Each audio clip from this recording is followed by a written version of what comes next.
All right. Hello, chat. How's it going? Hopefully well. We're back. We're continuing with MGS2 today, and just it's the VR mission grind. It's VR missions again. Son. That's about it. Honestly, just more VR missions. The faster I can get through them, the better. I don't know. At the pace we've been going with the VR missions, we maybe have like 2, maybe 3 streams of them left. I don't know.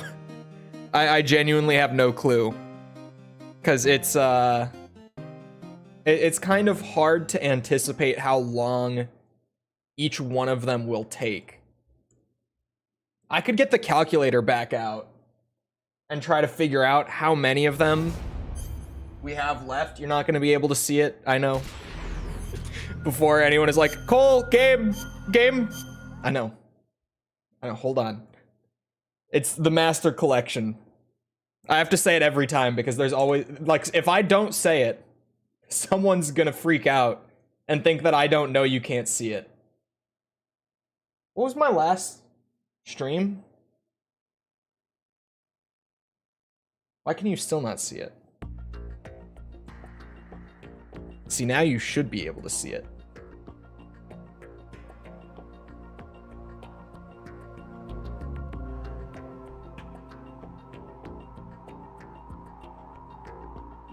Okay. Interesting. Display it is.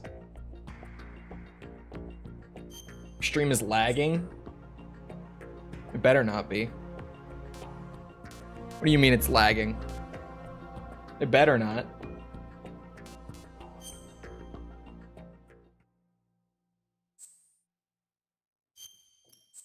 So what was I at? 65.1%. Hops and skips, you say? Is anyone else getting lag on the stream?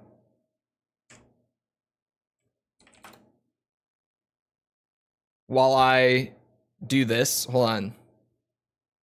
So we're at, where was my total percent? 65.1. There were 511 total. So 65.1 is 3349.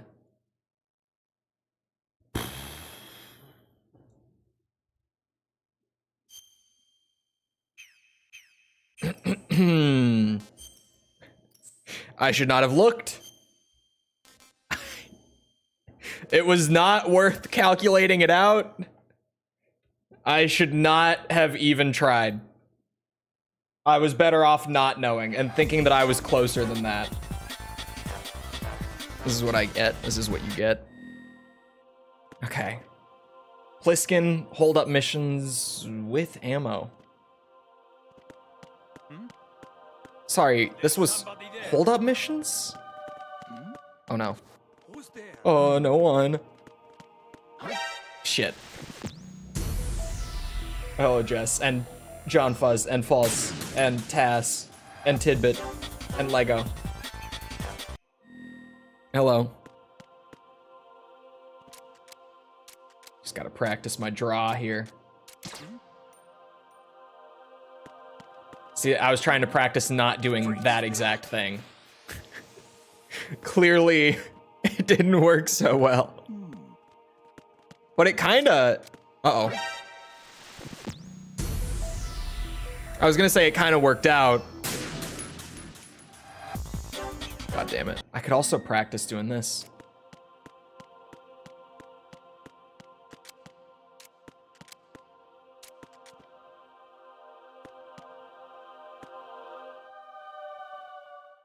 I stand by MGS2 having some really good, like, control over the character stuff. I'm fucked. But the actual, like, binds for everything, like, what everything is bound to on the controller is super awkward.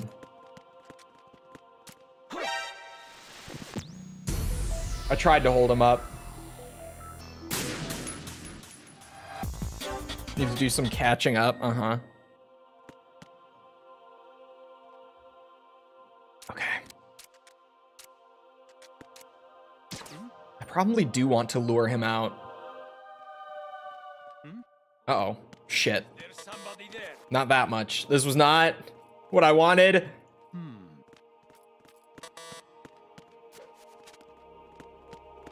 Freeze. Now you. This time, for sure. Freeze. Booyah. Okay, I see like 3 more down that way. Snake. Okay, he didn't see me. I was kind of worried he would. Because all the AI, I think someone said that all of Pliskin's missions are on hard difficulty. Freeze. It was either that or very hard, and I'm just hoping it wasn't very hard. To be honest, it was one or the other.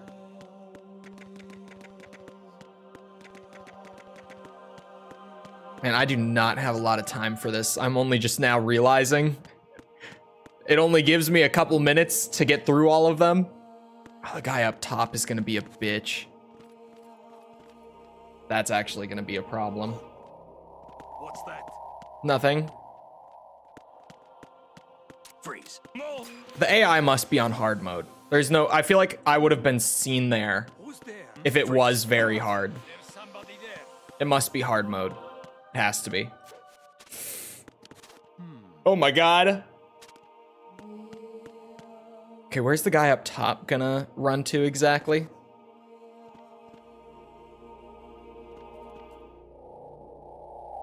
That's actually kind of perfect. Oh, but he's running back way too fast. No. Okay, that's fine.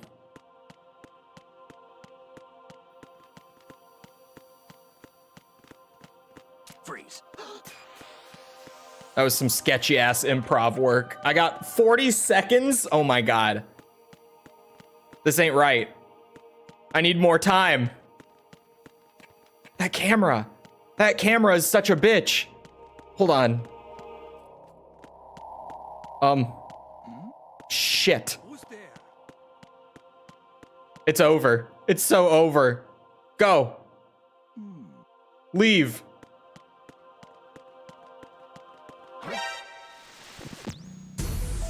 Guy must have been half blind. Yeah, it's definitely on hard mode then. Why? 3 minutes for this is kind of wild. Okay, I was a little fast. I saw opportunity and I went way too fast. New strat just dropped, at least for the first 2. See, now why did we get a different one this time? Freeze. It's okay, I can make it work. Freeze. I can make this work. Should I go up top first? Or is that a waste of time? I think it's a waste of time. Freeze. Move. Freeze. Who's there? Freeze. Don't worry about it.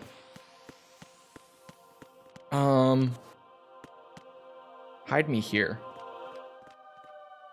See, now I've got a setup. I just shouldn't fuck it up.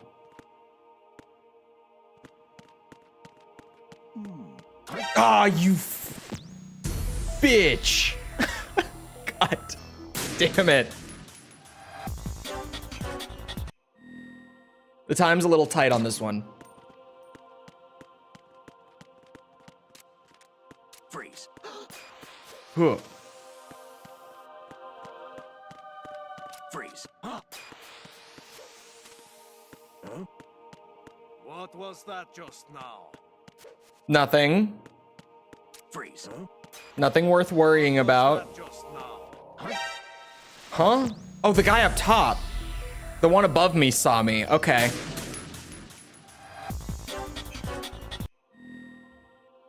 Yeah, that's kind of the issue here.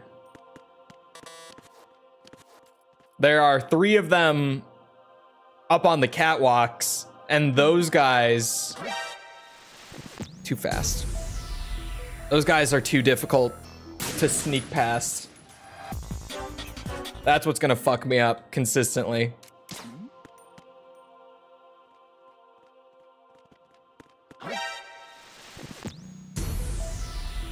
Why did you turn to the left? Or the right? You know what I mean. Why? There we go. This works more consistently. Freeze.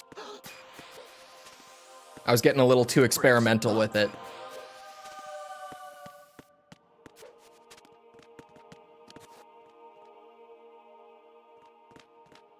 Don't you worry.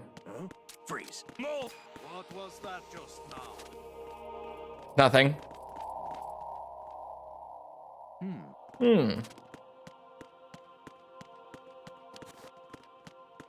Freeze. There's somebody there. Nope. Freeze. Beautiful. Perfect execution. Nearly perfect. Not perfect, but close enough. Oh, I have an idea for how to get across. Oh, shit. My idea is gonna have to wait.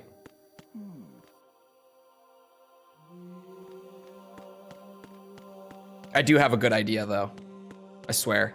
Well, actually, hold on. I should go way back here first. For sure. I should get this guy first.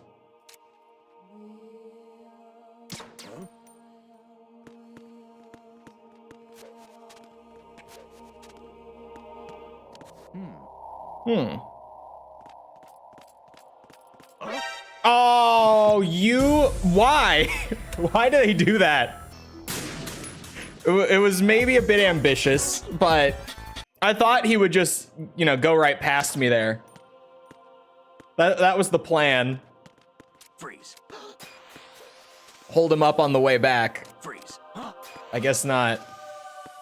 You'd think I would be better at this after all the hundreds of hours of Payday 2 that I played. Freeze. What was that just now? Freeze.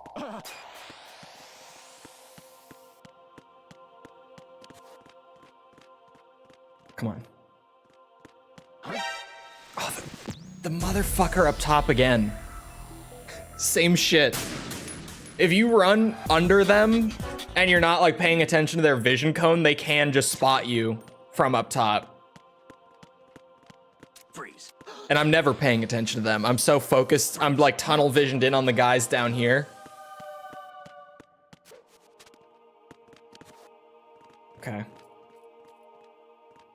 They got played once and broke. Freeze. I played it a little more than that. Freeze. I know Snooze still played a lot of it. I definitely didn't play as much as he did. But I still played a bit of Payday 3. I have to wait. Now that I'm looking at the vision cones. Wow. There's somebody there. No, of course not. He saw me? Actually, I have no idea how much Payday 3 I played. I want to say I maybe got like... I don't know. I probably played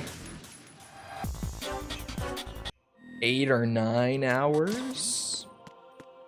Maybe 10. I hope at least 10. But I don't think I did. I don't think I hit 10 hours on that. It just, like... It was just missing so much that Payday 2 had. Payday 3 is a whole thing to get into. Freeze. No. What was that just The game was... It's like the definition of I'm not mad. I'm not angry. I'm just disappointed.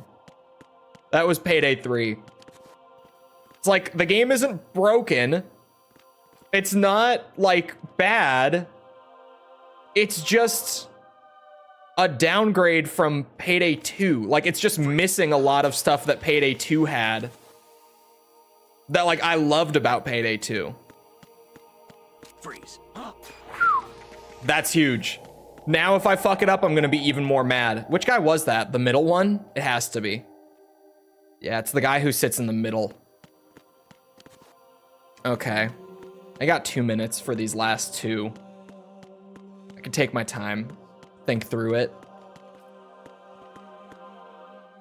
Surprised that he didn't see me just there.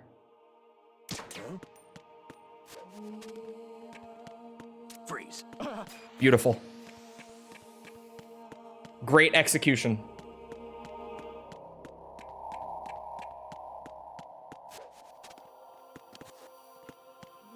I'm just gonna wait. I could have maybe gotten him there. Oh, I definitely could. I didn't think he went back onto the little other walkway. But I'm just not gonna throw on the last guy with a minute and a half to spare. I can wait this one out. Freeze. Move. There we go. Thank God. Glasses. Yeah, I need them. Great. Thank you, Raiden. It was not great. It wasn't even top 3.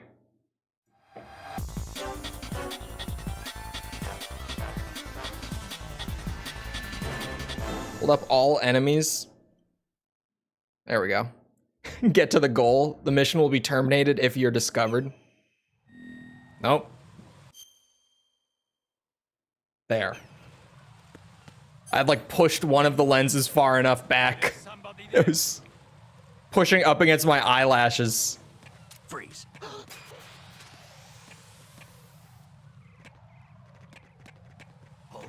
Freeze. Are they all multiplayer? Like multiplayer only? Or because all of them, you can play them solo and they're still fairly fun, but they are the words. They, holy shit, that's loud. They're all 4-player co-op, yeah. Does playing a long time without them bother your eyes? No. The problem is kind of that it doesn't. It's kind of the issue. Because if I play without them, it's a whole lot to explain. I should be wearing them, and if I don't notice when I'm at my computer because I'm nearsighted. Freeze. So it, like, my computer screen, everything is perfectly clear. It makes no difference. My second monitor, less so, because chat's small and it's more over there rather than like right in front of me. But like my main monitor is also huge, so everything is perfectly clear without the glasses. The issue is that if I don't wear them for a long time, my eyes adjust to just looking at like 3 feet in front of me and nothing beyond that. So then when I do go to like do literally anything with my glasses off, I can't see a fucking thing, which is not supposed to be the case. Normally my eyesight is, well, it's good enough that I should be able to see fine without them. But if I don't wear them and I adjust to only looking at right in front of me, Freeze. like my computer screen, Freeze. then when I suddenly like go to drive somewhere and I forget my glasses, I can't see the road. Not the road. I can't like read any signs or anything like that, which is fine if I'm driving on roads that I know. If I'm on roads that I don't know, it's a little spooky. I can't really see that well. And if it's nighttime, it's bad. I can't see a fucking thing driving at night without glasses. Between the just general blurriness and the light sensitivity, I get completely blinded by everyone's headlights, and I actually like I can't even really see the road when I'm driving at night without glasses. When looking at my phone while in bed, can't focus with them on. Really? Mine, I think it's because my prescription isn't that heavy, which is where I say that like I'm supposed to be able to see just fine. My prescription is only like -1, and it's only one eye. My other eye is like negative 0.25, but that eye has perfect vision. It's just to like balance it out when I'm wearing the glasses so that I don't fuck up the other eye. Like I should be able to see fine, but if I'm not good about wearing them, then it gets worse over time. My vision kind of fluctuates based on how much I've been wearing my glasses, like how good I've been about it. Which is also why I don't wear them a lot. It's because I don't really need them. It's just for clarity, but then if I don't wear them, it gets bad.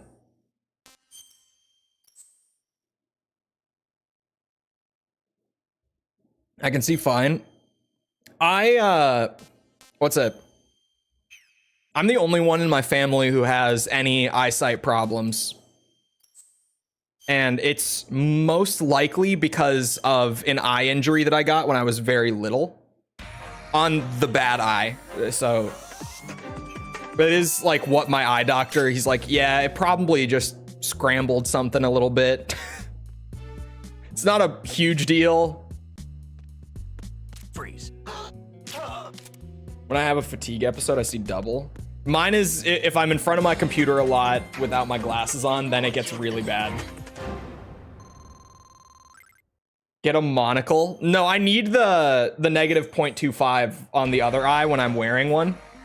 When I'm wearing glasses, because otherwise, like your brain can't really, how should I say?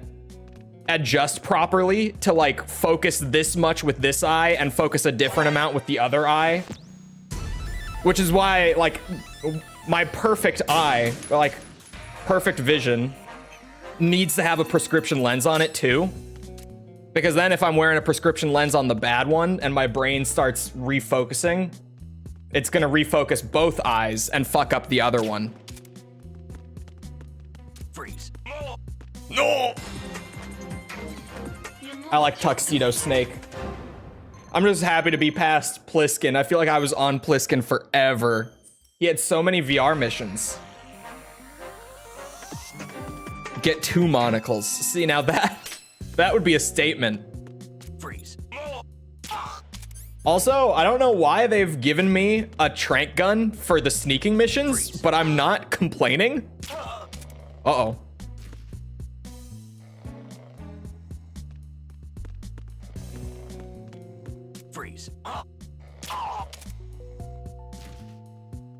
Just due to the screen fatigue? Yeah.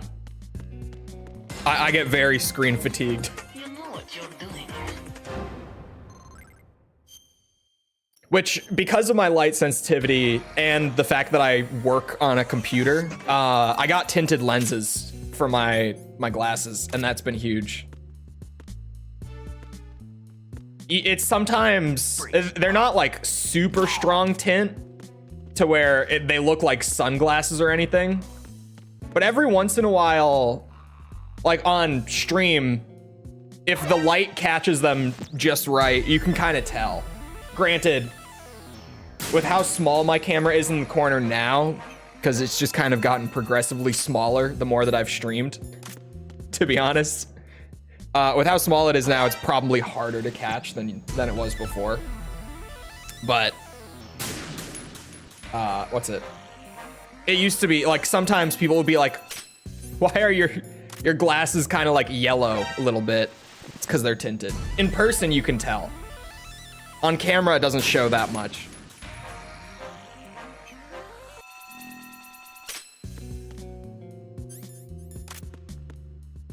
Oh, God.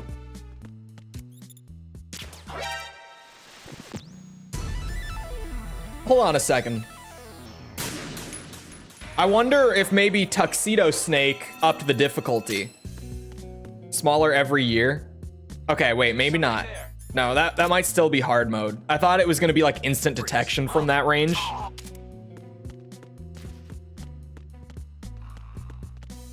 Freeze.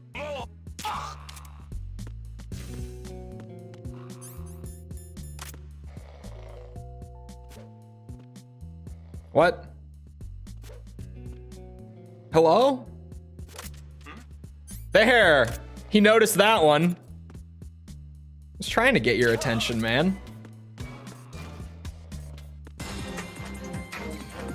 A TV for my monitor actually helps with that, really. My monitor is basically a TV. It's a bit of a giant. But no, my camera does get smaller every year because I used to have like one of those obnoxious, you know, generic Twitch streamer overlays with like the camera frame and everything. And all the, like the, what's it, art? Actually, I had a couple different ones. I had more than one back on Twitch, but regardless. I used to have one of those and my camera was fairly big. And then I dropped the overlay stuff, but I kept like the camera frame, but just made it a little smaller. And then I dropped the frame and put myself like hard in the corner like this. And then just over time, it's progressively gotten a little smaller. Cause I just occasionally, I'm like, you know, I don't need to be this big. Like you can see me anyway. It doesn't matter. Like I don't need to be huge. Just there enough. People care more about the game than my face, most likely. I wonder if I should ask my eye doctor the next time I'm there. If I should be wearing my glasses in bed, like with my phone or not, because I probably should be. But I very rarely am. Like, almost never. Really only if I have like an eye strain. What's it? Issue. Like before I go to bed, like only if my eyes start to really hurt before I go to bed, do I ever really wear them to bed.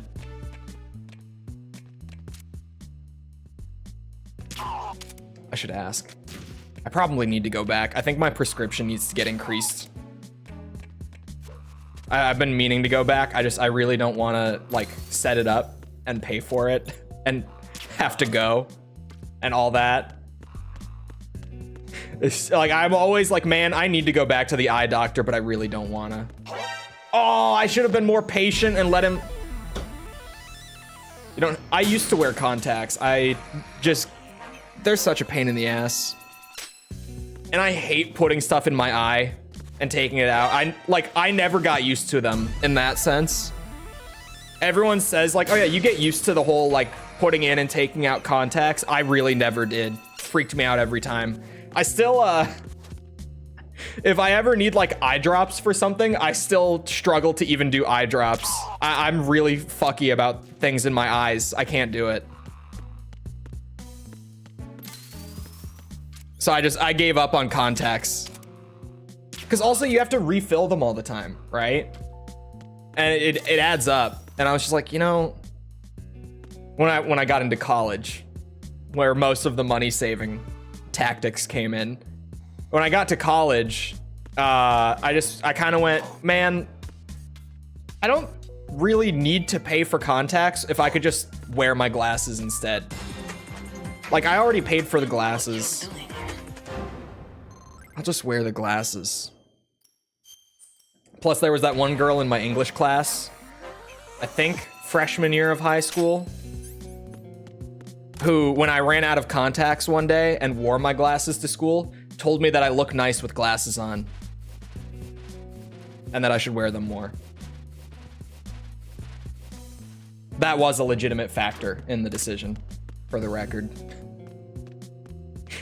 It might sound like I'm joking, I'm not. That was part of it. I'm like, and I've been told that I look better in glasses. So what am I really losing? I don't think I look better in glasses, but other people seem to. Freeze.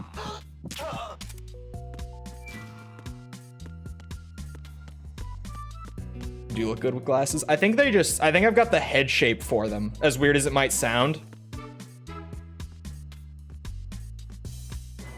Freeze. I feel like I got the head shape for glasses.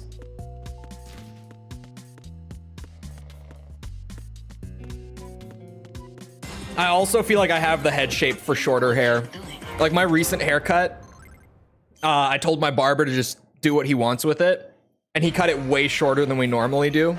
This was weeks ago at this point, so it's grown back in, but He cut it way shorter than we usually do, and at first I was like, oh my god, why did I tell him to just do what he wants? But honestly, he might be onto something. Because after like a few days of it just growing back in a little bit, I was like, okay, Is there somebody there? maybe this is better. Maybe this is an improvement after all.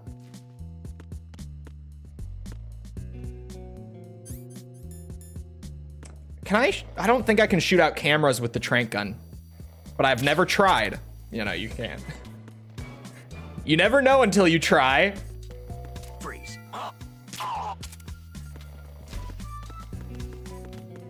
Beautiful. You compliment him once and he never forgets, bro. It's so true. It's actually like the meme of you compliment a guy and he will never forget it for the rest of his life is so true. It's that shit sticks with you.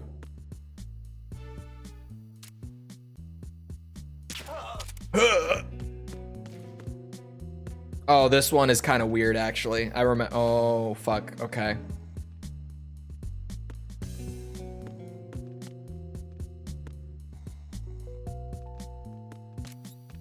Oh man, he turns so fast.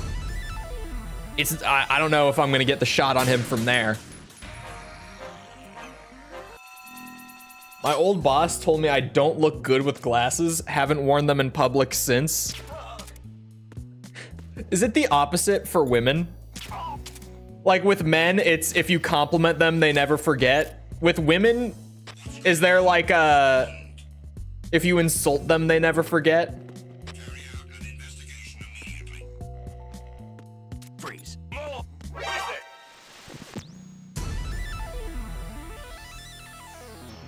Okay, I think I might have gotten spotted by the guys coming out of the thing.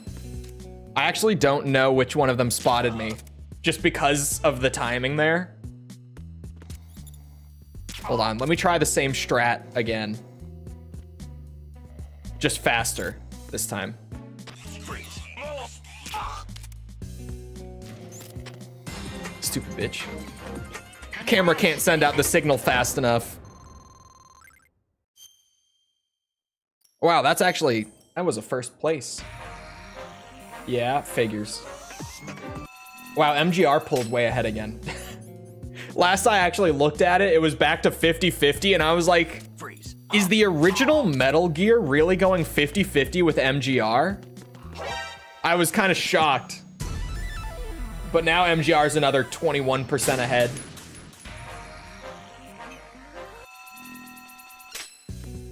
I gotta like put together, when I've got the spare time for it, I gotta throw together like a little, well, like an actual, like nice to look at graphic presentation of the Armored Core bracket now that we finished it up.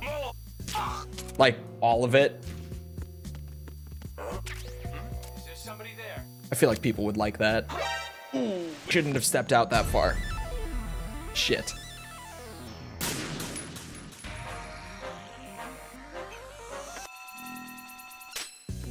I don't know if I still have Photoshop right now.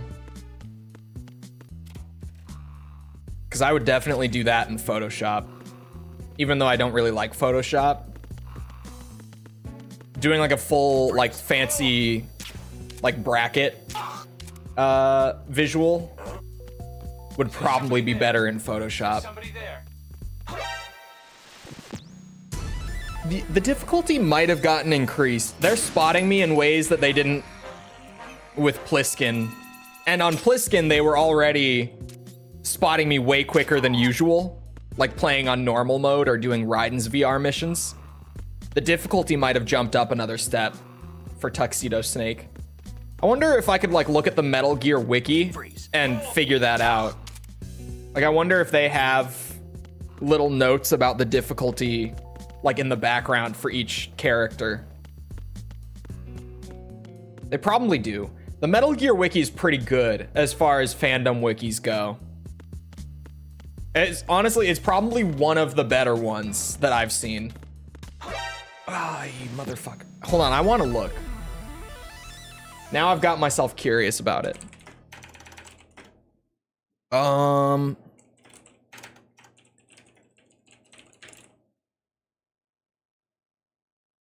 Hold on.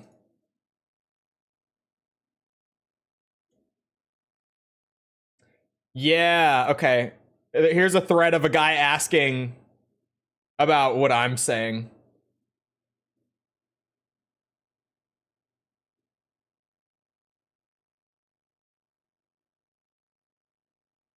Oh. Wait a second.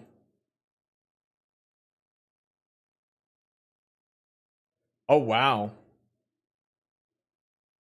Okay, so it's not like 1-to-1 with the story mode difficulty. This is according to one guy on Reddit, which means it's definitely true, and you can't tell me otherwise. He says that they don't necessarily use like the difficulty settings from the story, but the AI's like range of vision and hearing both increase with every character as you go. And he says that the very last character on the list, the AI have better vision and hearing than they do on European Extreme in the story mode. I don't know if that's true, but that's one guy on Reddit, which is always a great source for things. 100% factual, exactly. So this might be somewhere in the ballpark of extreme difficulty, vision and hearing. I wouldn't know. I haven't played the story mode on anything other than normal yet. Sounds like it's gonna be fun if that's the case. Yeah, especially because European Extreme is kind of known to be ridiculous in the Metal Gear games. I can't remember what people were saying about it, because I know that even like EU Extreme is supposed to vary in difficulty between the games. I think that people said MGS2's was harder than MGS3's. European Extreme, that is. Like, not just the entire game. Although I would personally say that MGS3 is easier than MGS2, gameplay-wise. Like, a lot easier, in my opinion, but that's just me. Wow, that is some sight range. That, for, like, a classic Metal Gear title, like, this era of Metal Gear, that was a really, really long line of sight to get spotted at. Oh, come on! Fuck. Way less saves. Yeah, isn't it like, I think it was 8? Question mark? In MGS2? Or is it less than that? Because 8 is, it might sound like a lot, but it's kind of not. You're like, oh yeah, 8 saves, but MGS2 is kind of long.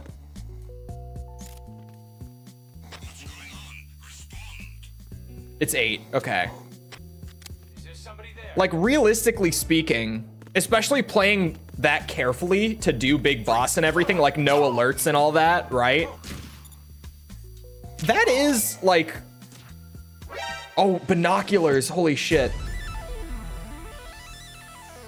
I'm probably gonna have to go roughly an hour between every save, right? If not more. Because MGS1 Big Boss does not have a limit on saves. Just flat out, there is no limit. I think we saved like 40 some times doing the, well, we did the Fox rank, which is the exact same requirements as Big Boss, just you do it on hard mode instead of extreme. Because for some reason, the Master Collection achievement only requires you to do Fox or Big Boss. It doesn't require Big Boss explicitly on MGS1. On MGS2, it does explicitly require Big Boss. Don't ask me. Konami made the achievements. Well, oh no. Okay, wait. No, Blue Point would have made the achievements for 2 and 3, and Konami would have made the achievements for everything else, right? Didn't 2 and 3 just pull over the achievements from the PS3 versions way back? So that might be why they're different. Now that I'm thinking about it, that might be why MGS1 doesn't explicitly require it, while MGS2 and 3 do. MGS1, though, they said, Fox rank is good enough. And I took that because, I mean, it's still pretty hard to do, but like, it's marginally easier. So I took advantage of it. Hello, Basti. I'm sticking with Basti. Already 11% on Tuxedo Snake. That doesn't seem right.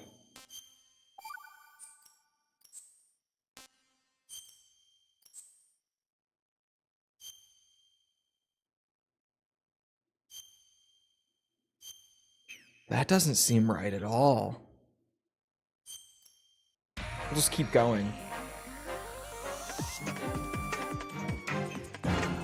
We'll just keep going. Elimination mode. How many times have I done these maps, man? Freeze. Just with less resources and tougher AI every single time. Congrats, Snake. I'm trying to think. Hold on. So we've done them twice per character because you do the sneaking version and then you just replay it while eliminating everyone as well. So twice per character would mean 2 for Raiden, brings us up to 4 for Ninja Raiden, brings us up to 6 for MGS2 Snake, brings us up to 8 for Iroquois Pliskin, who is definitely a different character. And this will now be the 10th time doing each of these maps as Tuxedo Snake. Thank you, Kojima. God bless Hideo Kojima. And people say that MGS5 and Peace Walker are nightmares to 100% because they're so grindy. Freeze.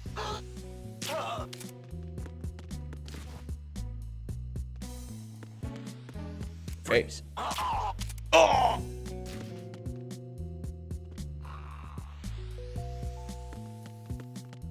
Freeze. The Tux really makes a difference to his character, though, you think? I might agree. Congrats, Snake. Cool. It's classy. It's classy. Ooh, that was a first place again.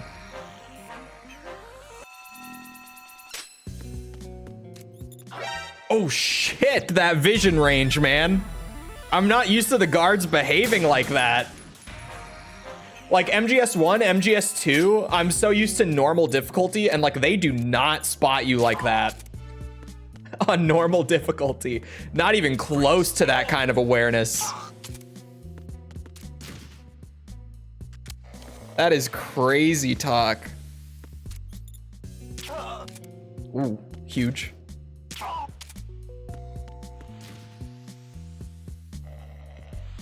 Like the ending a lot more than Mass Effect 3.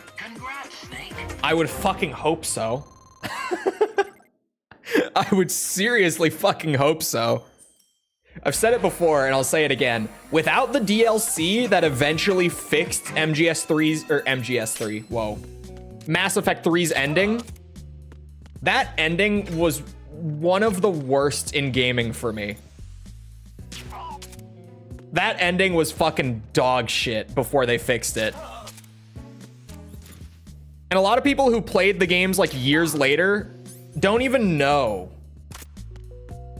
Choose your primary color. Yeah, they don't even realize that when Mass Effect 3 came out, the DLC didn't fix it. It made it less bad. It made it a lot better. A lot, because at launch for I almost said it again, for Mass Effect 3, for those not in the know, every single decision that you made across the whole trilogy did not matter. Nothing mattered. It ended the exact same way, but there was one shot in like the final cutscene where a color would change between, what was it, like blue, green, red, and purple. That was it. Just the color of this one thing in the final cutscene would change, but everything else would play out the exact same. Which, after like an entire trilogy of RPGs that, you know, like with the whole save file carrying across thing, like decisions you made in Mass Effect 1 carried over all the way into Mass Effect 3 and still affected story outcomes there. For the ending of that entire trilogy that you've probably at this point spent, like, even if you're a more casual player, 60 plus hours going through, nothing mattered.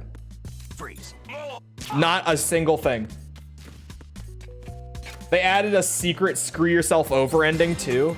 I think it was Purple not there at the start? It was 3 a.m. when I finished the game. I felt so dead inside. Bro, I've never, like, playing that when it first dropped, I don't think I've ever been that mad at a video game ending before. Because it was just so, like, I felt personally insulted. Nothing mattered.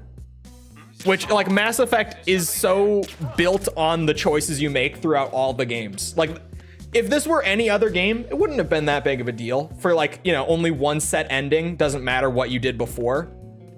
But the entire trilogy was built on, like, you make decisions, those decisions shape the outcome every single time, right?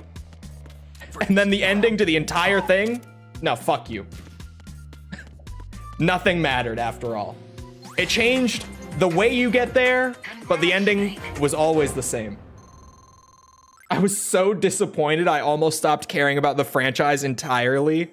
Yeah, that was bad. And then as the DLCs came out, they came along with, like, some things that could shape the outcome differently. There's some different ways that the total ending could change.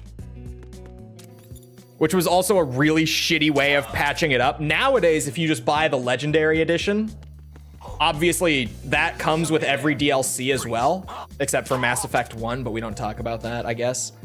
It comes with the DLC for 2 and 3. So if you play through, like, the most modern re-release of Mass Effect, it doesn't matter. But even back then, like, fixing it through the DLC, did that shot miss? Oh no, it didn't.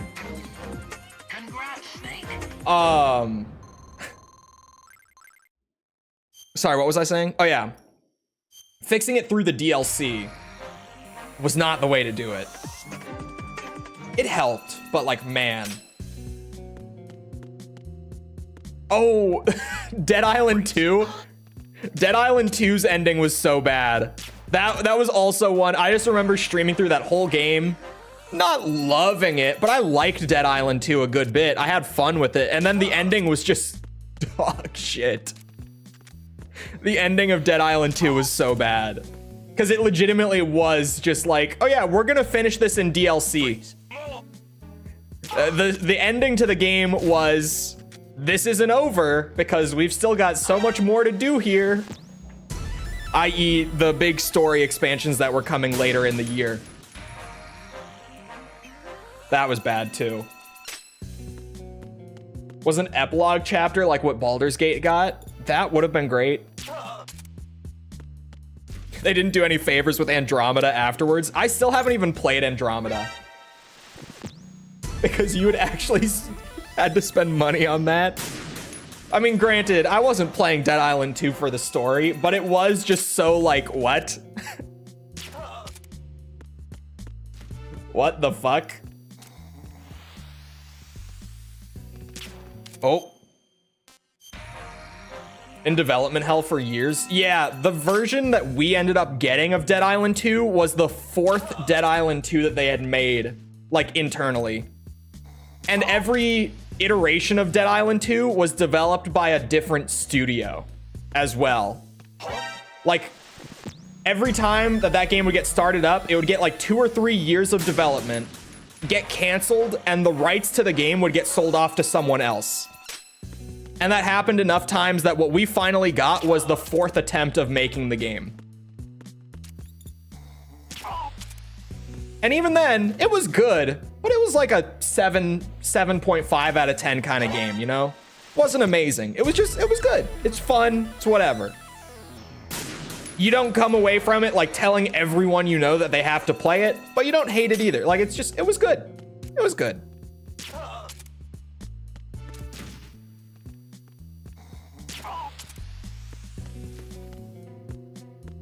When my ex pre-ordered it in like 2015 or 16. Yeah. That was an entirely different Dead Island 2 is the best part. Like that was just not even the version that I played when it eventually came out. Uh-oh. I can actually make that work. The choking. It was a functional game. It was a fun game. Again, it's not like an amazing game that you're gonna go tell everyone they need to play, but it was fun. It was fun. I really want to play Veilguard. I feel like Veilguard I will check out like once it's on a pretty deep sale a while for like once we get down to 50% off or less, then it will be great for me to pick up. But it just doesn't look that appealing to me right now. And like I don't give a shit about the weird culture war around the game. I really don't. It's just the game doesn't look that good for me. That's it. That's just as simple as it is. Like combat looks fine. Story looks Character designs look I'm just like I want to play it because I'm a Dragon Age fan, but on a sale. There's a culture war, massive culture war with Dragon Age Veilguard. Big one. One of the biggest ones recently. Yeah.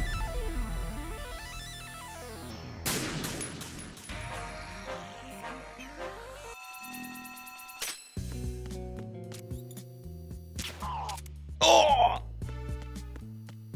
I love the MGS2 guard sounds so much. I love them so much.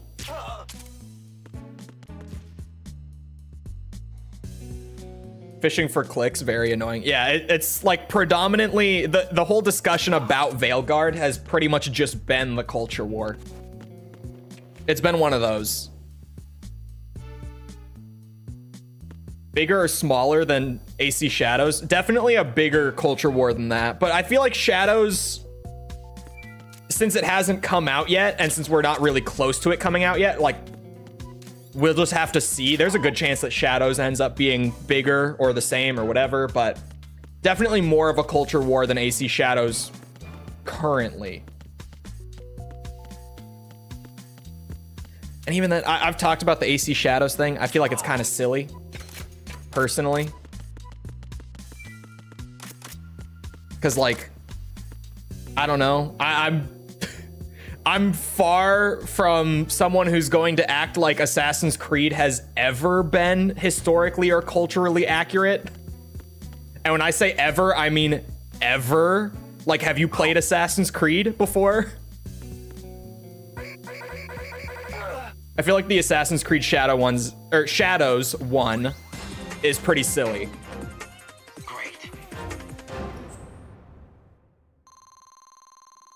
Looking over my finances for the first time in a long time. How bad does that hurt? Because from what I understand, ouch. I don't care about Assassin's Creed. No, it's definitely gone far beyond that, at least so far. Because the Assassin's Creed one has been fairly minor. Like, all things considered, it really has just come down to people being upset that it's not, like, historically accurate to the time period of Japan that it's set in, but, like, I mean, that's kind of what I'm saying. Have you played Assassin's Creed? Like, Assassin's Creed's whole thing has kind of always been that, like, visually, it looks vaguely accurate, but, like, every historical figure that appears in an Assassin's Creed game is not accurate to who they were in real life. Because they always get worked into the fiction of it, right? Like, are we gonna act like fucking Leonardo da Vinci really was an assassin hunting down the Templars? No. The same thing with, what's his name? The American guy, someone help. False, you're the Assassin's Creed 3 fan. Help.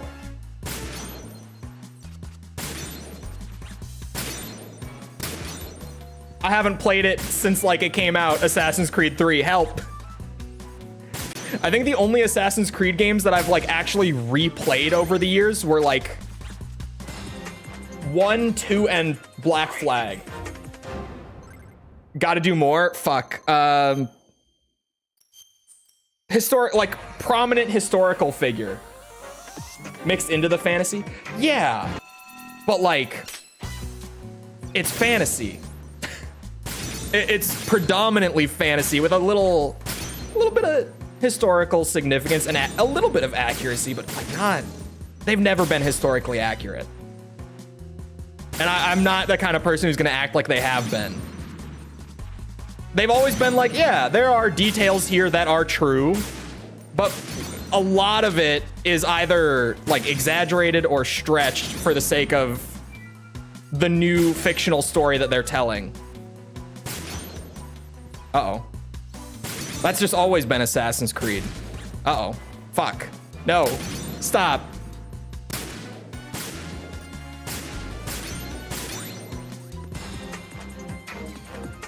Great. The Viking one was total fantasy, like with magic and shit. Yeah, I haven't played since Unity was the last one I played.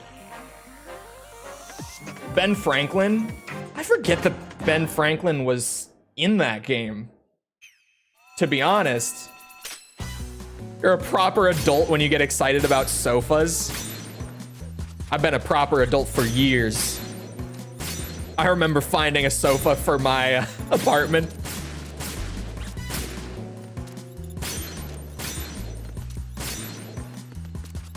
Bow. Bow. Bow. Bow. Bow.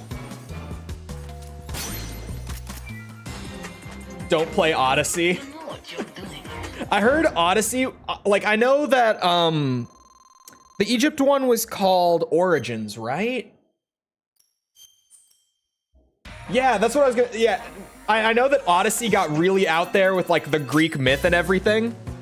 And also, that was the first one that I heard people saying like, this game is way more of a grind than it should be.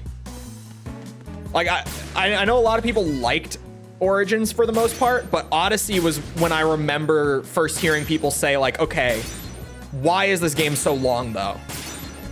And then Valhalla took it to the extreme. That's when everyone was like, Ubi, we're getting ridiculous here. The game can't be this long.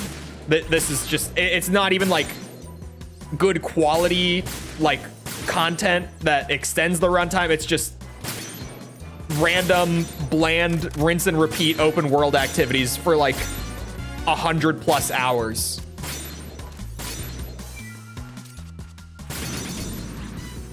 I know that Valhalla was the one that pushed it over the edge for a lot of people.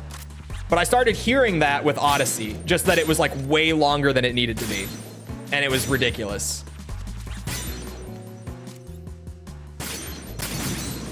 Ooh. That was kind of juicy. I liked that. Shit. Boom. Ow. Uh-oh. Still trapped in the MGS2 VR gulag? Of course. It will never be over.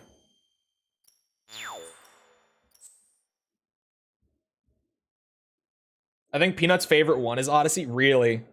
You defeated this group of bad guys, so here's like 4 other groups of bad guys. Okay, but I have a kind of spicy take with open world games. There's an open world game that everyone really liked that I thought was really boring. And this one has been a spicy take of mine for years. I've had to defend myself on this one. I'm the one to bring it up, always. I start this shit every time, but here we go again. I thought that Middle-earth Shadow of Mordor was really boring. Great. Granted, I didn't play it in 2014. I played it in like 2018, which might have had something to do with it. Like it might have been one of those games that in 2014 was awesome, but just really aged quickly. I could see that, but I thought that game was really boring. That was the first one for me where I'm like, man, this whole game is just built on like you have to enjoy the combat enough to just go and do all this bland, like, monotonous side stuff over and over and over. Because the story it was not hooking me. Like, I've seen the Lord of the Rings. I'm not the biggest Lord of the Rings nerd by any means, but I've seen them all. But man, that story was not doing it for me either. Like, the side content, I was like, ugh. The story, I was like, ugh. The combat was fun, but it was the Arkham games. Like, exactly, and Assassin's Creed games, I guess. Granted, it was way more well animated than like the Arkham or Assassin's Creed games, but I had played that combat system already. Like, it wasn't anything I hadn't seen before, right? It's not that spicy. I think that game is just okay. It's pretty spicy. Whenever I bring this up, there's always a lot of argument about it. I'm surprised by how well it's gone over so far. I haven't gotten anyone angry so far. I just remember playing that, like, finally after years of hearing about how fun it was, and I was like, I mean, it's okay, I guess. I feel like you have to be a really, really big Lord of the Rings fan for that one, though. To, like, actually get into the main story and enjoy it, because otherwise you're gonna end up like me. I've seen more of these VR things than the streams where you actually do the story. We did the whole story, and we're gonna go back to the story because there's more like challenge run and achievement based stuff to do there. But the VR missions are a prison. Oh, get me away from those. Oh yeah, I still did it.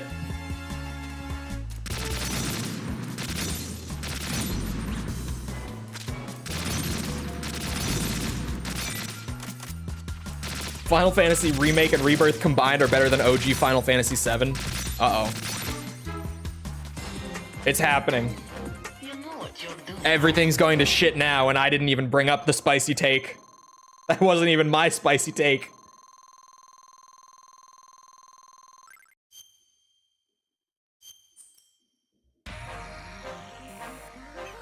You've done it now. I've talked about it before. I've gotten angry comments about the Final Fantasy VII remake, and I've never even covered the Final Fantasy series. Outside of like pre-Armored Core series or anything, like even doing the video series that I do now, pre any of that, I did stream through the original Final Fantasy just to like get through it and say that I've played it. And I was gonna do more beyond that, but it never happened because Armored Core did come soon after that. But like, I've never even covered that series, and I got people in my comments talking about how terrible of a remake it is. It's wild. I've never even played either Final Fantasy VII, original or remake.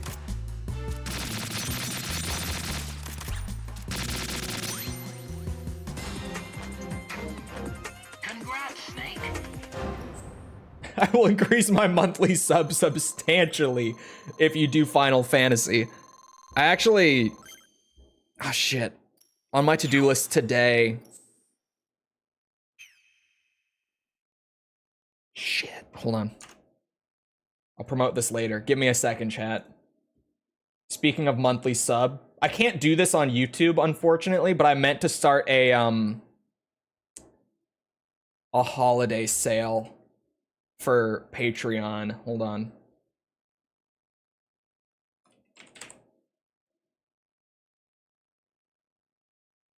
Hold on now.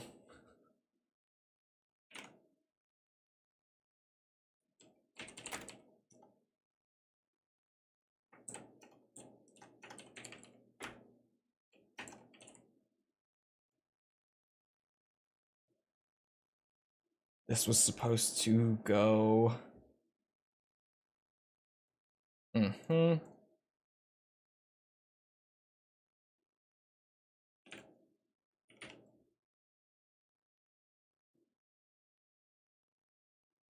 There. Patreon sale started. I'm glad that you reminded me because I was like, oh shit, that was on my to-do list for the morning because it's Black Friday. Done. I wish YouTube would let me do that too. But it's 50% off new Patreon memberships of any tier for the next month. Going through all the holidays. Whole month. I'll have to promote it later, like properly, on community tab and everything.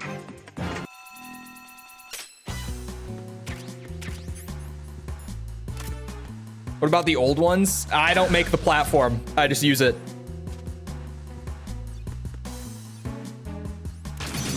Oh, come on!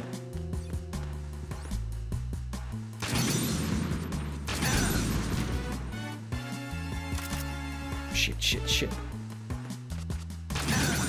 Ha-ha!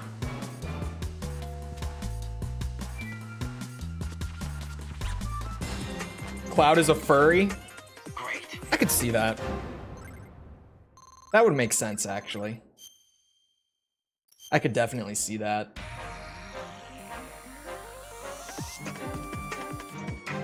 Remake and Rebirth don't have random battles, so on a gameplay level, they're already better. Whoa. I thought you were a JRPG fan. How can you enjoy JRPGs and dislike random battles?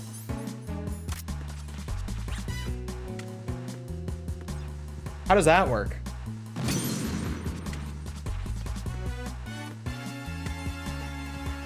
I set this up poorly. Fuck. This one's always finicky as shit. I hate this one. Don't need random battles, but like, they all have them, basically. Not all, but most have them. I don't think... I've never played one without them, personally. But I haven't played Chrono Trigger. I know that that's like one of the things that people always say about it. Haven't played it yet. Had the enemies shown on the map? Oh, that could work. Like having them, but not having them actually be random.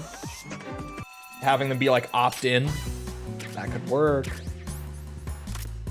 That's a very modern solution to that problem, actually. Okay, get up, Snake, come on. That was a long time on the ground. Fucking shit. Why are they hitting me? I too despise random encounters. What's it? That's actually, I mean, that's basically the Dragon Quest one that you just mentioned. That's pretty much exactly what Yakuza 2 did. To, what's it? Polish up its random encounters. Like, it made it so that they were still there on the street, but you could very clearly see them before you got to them. And they made them run towards you so slowly that, like, you could easily just walk around them with even a tiny amount of effort. That's basically exactly what Yakuza did, like, literally on its second game in the series. Although some people in the comments, when I complained about how frequent the random battles are in the first game, said that a lot of the later games have a bit of a random battle problem. So I'm waiting for the time that I'm gonna play one of them for a review and be like, oh my God, they progressed backwards. I'm gonna be like, what happened? Why are the random battles a problem again? We had this figured out so early on. What is happening? I know that this is coming down the line now and it worries me a bit. Booyah!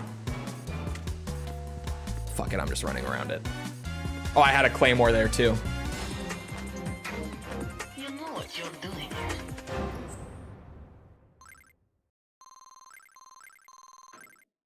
You might struggle to avoid all the hoodlums walking around the city. Yeah, it's basically Yakuza 2. They did that real early on. But from what I've heard, it gets worse again, which is where I'm really curious.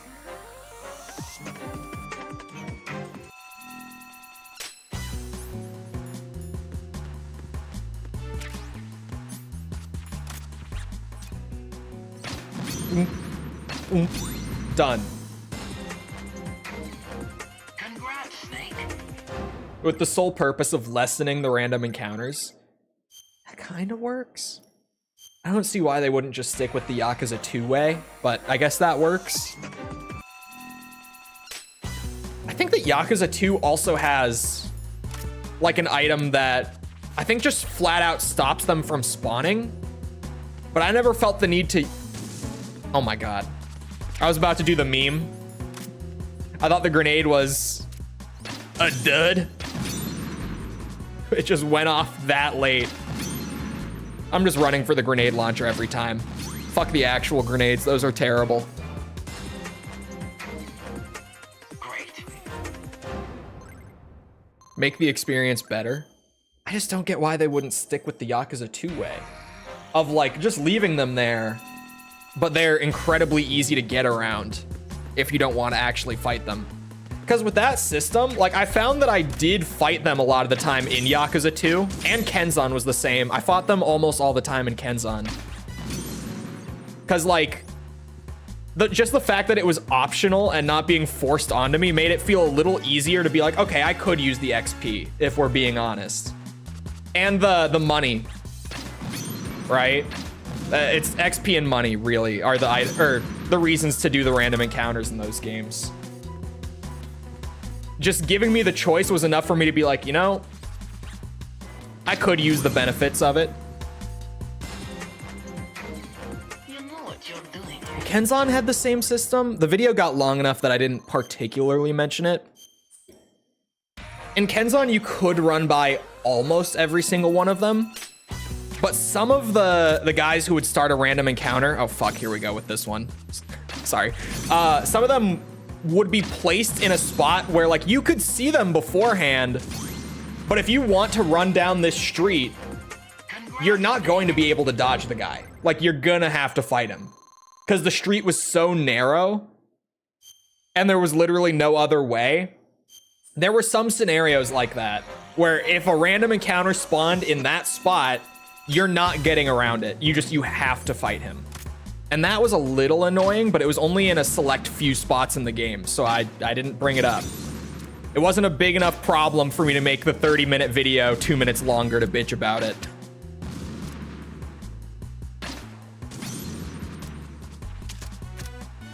I really liked Kenzan. I can't wait to play that on stream, especially because I know that most people watching those streams will have not played Kenzan. And even then, a lot of the people who have played Kenzan, I learned this from the comments. A lot of people used the guy that I mentioned before, the Patrick. He has a Kenzan guide that basically is like, this exists to get you through the main story of the game. Like, he pretty much just explains everything that happens and like what you need to do and all that in his text guide for it. But it's only the main story. So I learned that a lot of people who have played Kenzan, like in the Western Yakuza fan base, were able to play through the main story of the game, but not really do any of like the, the sub-stories or mini-games or anything like that. Because he just didn't translate them. He did the main story and called it a day. So even then, like people who have played it, as far as I know, a lot of them won't have played any of the sub-stories or anything like that. And the sub-stories are really good in Kenzan. They were hilarious. There was one that I wanted to mention in the video, but there were actually a few that I wanted to mention that I wrote down in my notes. I had to just choose one. But one of my favorites was one where a guy was like, help, my wife has been possessed by a demon and she's attacking me. And you go to their house and she's like actually making all these like monster noises and shit. And it sounds like she's been possessed by a demon. But then you go in there to talk to her and it turns out that she was just upset because he had promised to get her some dumplings and he forgot about his promise. And so she was just hangry. And that was it. There was no demon possession. She was just really upset that he forgot that he promised to buy her dumplings. That shit was hilarious. Like, the sub-stories in Kenzan were awesome. I loved them.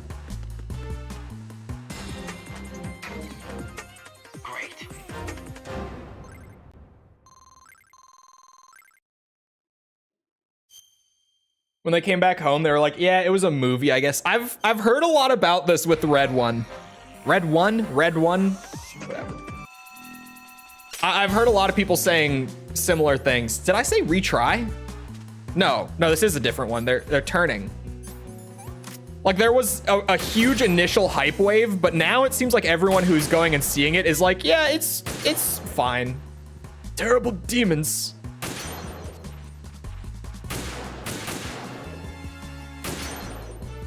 Yeah, the one where the guy just forgot to buy his wife dumplings and she got super angry and attacked him. That actually cracked me up. There's one where a guy has like a cursed sword that he gets stronger every time he drinks. No, hold on. Sorry, I'm explaining it poorly. The sword is more powerful based on how drunk the user is. So it's this like whole sub story. It's a pretty long one too, of you chasing around this guy who's just progressively getting more and more wasted and attacking people with like his cursed demon sword. And at the end of it, you get the sword, and it actually works like that. It's a terrible sword if you're sober, but the more you drink, the more powerful it gets. Kenzan has awesome sub stories, like really, really good. So I think those 100% streams will actually be a blast. Granted, the thing that's not going to be a blast about it is that I'm going to have to live translate the entire fucking game to everyone. Because it's just all in Japanese. There is no fan translation. Well, okay, there is one that like translates basically your menu, like your inventory and your map into English. But that's it. That is the translation mod that does exist for the game.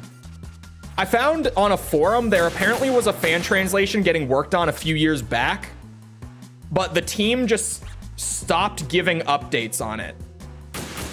Like the team kind of just randomly went silent on it like 2 years ago, and there hasn't been a word since. So it seems like the translation that was in progress is just dead. Like they just kind of quietly gave up on it and didn't officially announce that they had given up on it. It's kind of unfortunate. Get you a bunch of VOD views? Maybe.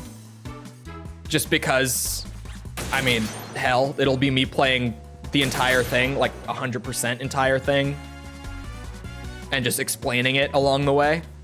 Those, like, sub-stories will take forever in Kenzan, though, as good as they are. Just because, like, I'm gonna have to read the Japanese text, think about it for a second, explain it, then go to the next box of text and just repeat the whole time. Rinse and repeat that cycle. It will take a bit, but it should be good. Ah, shit. We'll see you around, though, Jess. Have a good rest of your day.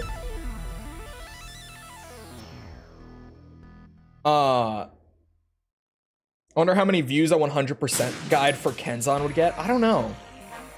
Honestly, I would take a shitty Google Translate dub of Kenzan. See you say that. Kenzan, here's the thing about Kenzan. A lot of the vocab in Kenzan is very, I can't think of a better way to word it, like a better explanation for it. In language studies, you would call it like specialized vocab, which is a fancy way of saying like it's vocab that is very, very much not everyday vocab.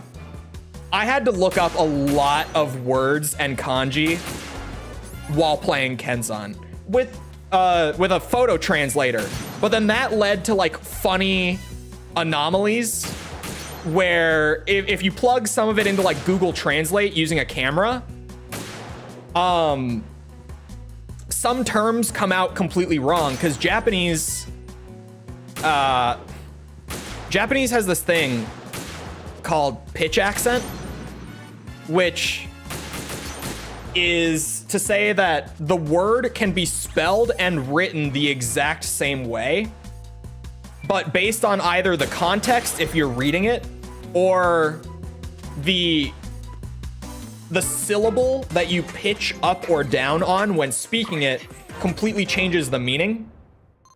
So like 2 words that are the exact same in like spelling and everything, but completely different in Japanese is like kipu and kipu.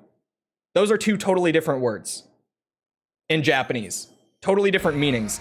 And so sometimes when I was trying to look stuff up for Kenzan, it would be hard to find the actual word that they were using.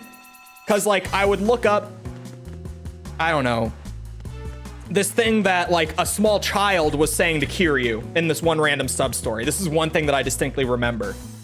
And Google Translate would spit out that this like, I don't know, 12-year-old boy was calling Kiryu his husband over and over again in the dialogue. He was not calling him his husband in reality, but Google Translate kept spitting that out because it doesn't have the proper context to actually differentiate it. You get shit like that. Like if you just did like a shitty 1-to-1 Google Translate localization, it would be so fucked with Kenzan because of how specific some of the dialogue is. And just the way that Japanese is as a language. It's fucked. It's fucked. Great. The entire Virtua Fighter 5 game is playable in Yakuza Like a Dragon. I have maybe been spoiled on that. I maybe have heard that already, which is awesome. God bless Sega for that shit.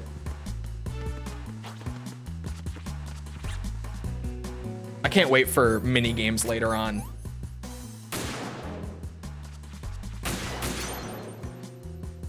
But yeah, TLDR, Japanese, very complicated.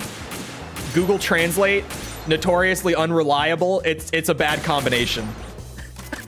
It's a bad combination if you try to Google Translate your way through Kenzan a lot.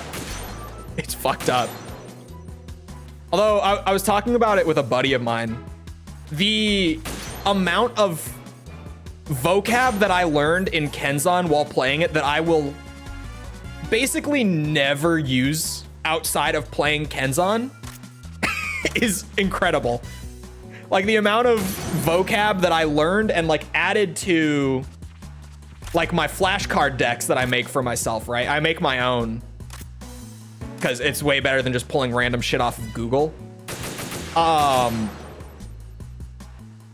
It's incredible how much like specialized vocab that I will never use outside of like playing either that game or very likely just other samurai themed games that are fully in Japanese with no English localization. Point being, I learned a lot of shit that I'm never going to use outside of that game. But I did learn a lot playing Kenzan. I learned, my Japanese progressed a lot just playing the game, legitimately. That might have been like the most high quality immersion I've gotten in a 1-week period in the last year. I was gonna say, are these things just not gonna move unless I shoot this out? Like, what is happening? Oh, wow. Okay. There we go. It's probably another set like that up top, isn't it? Shit.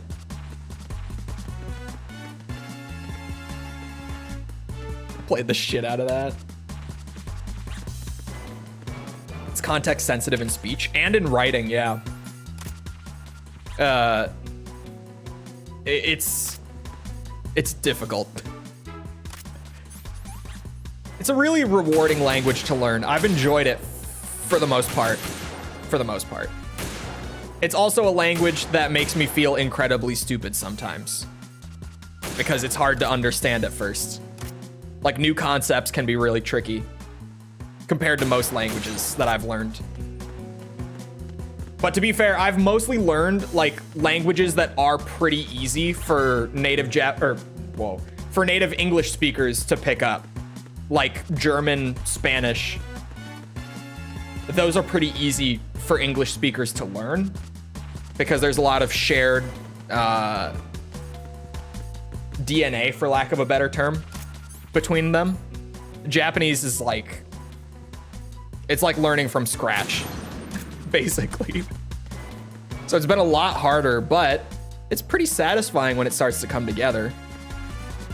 My issue my biggest like thing that's sticking out with my Japanese studies is that my speech is pretty terrible.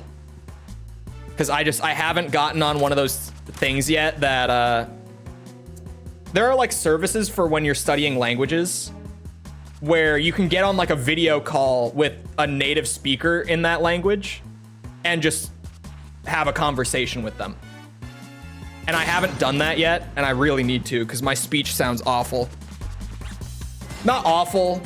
It's not that bad, but it's kind of bad. Granted, it's definitely one of those things, especially because I'm such a big language study nerd, because I get way too into it, where like I am my own worst critic, but it's bad. My Japanese R is still pretty rough, still not very good at it.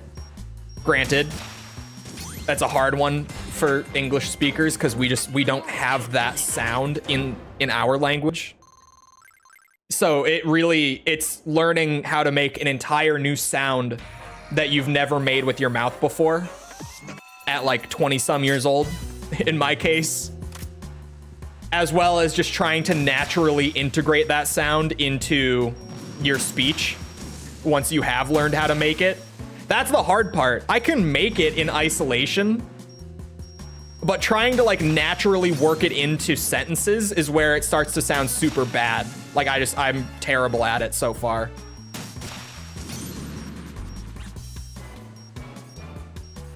It's a repetition thing. And I do not have the reps.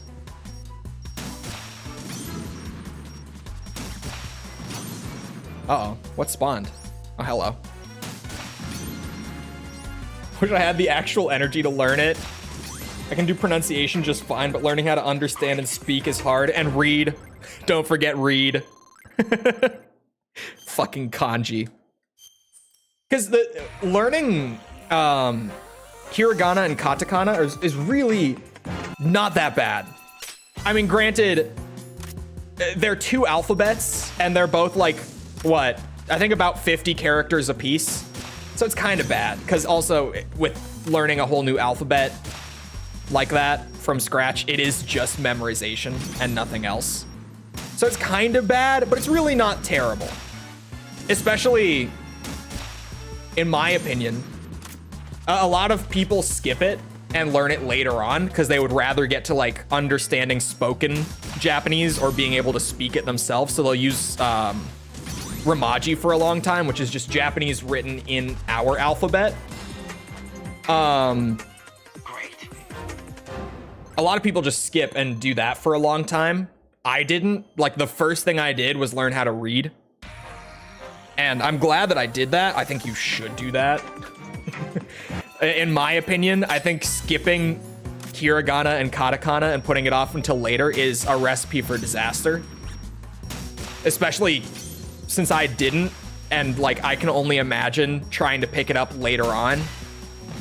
I feel like that would just not work well. That part's pretty easy, but then I still can't read most kanji. Granted, that's not shocking if you know how much kanji is out there. Because there's this thing called, well, I guess I don't know what you'd really call it, thing, concept, whatever. There's a collection might be the best word for it, of kanji that's called the Joyo kanji. And it's basically the big bulk of kanji that makes up about 95% of written kanji in the language. In terms of just like day-to-day use and everything, it's like roughly the 2100 kanji characters that make up 95% of the written kanji you'll come across. But I just said 2100, right? That's already a lot. And then once you go beyond that and you want to get like actual really, really high level reading skills, the total number of kanji characters that exist in the language is about 50,000. I wish I was joking. Like right now, I can read about 250 of the Joyo kanji, like the 2,000 most common. That's where I'm at a year in. Because also, you know, I can't just spend all of my time learning how to read. I need to kind of jump around a bit and balance things out. And that, learning kanji is just pure memorization, nothing else. And I found personally that learning the word and then learning the kanji is easier. Like once you've already nailed the concept, just putting a character to it, at least for me, works better. But it's time consuming to learn it. You can't really do it all at once. Holy shit. Woo! I feel like learning to read is more beneficial to learning a language than speaking it. I feel like it is. Like, especially with Japanese. Learning how to read it and then being able to, like you said, kind of sound things out when you're able to see them written goes a really long way, in my opinion. Like, in my experience, that's gone a very long way for me. Also, hold on, just because Metalhead said it when I said that my speech is very bad, I have to read it out just for the hell of it. Konnichiwa. Genki desu ka?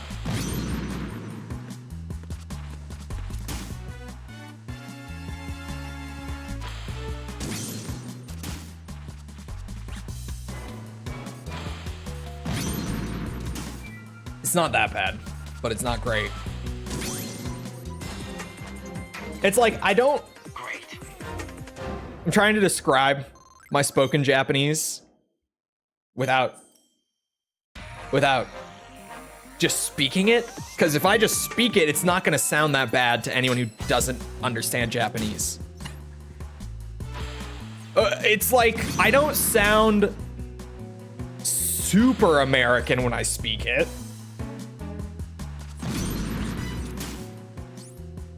But I certainly have an American accent when I speak it. I can't seem to shake my accent while speaking it, despite my best efforts.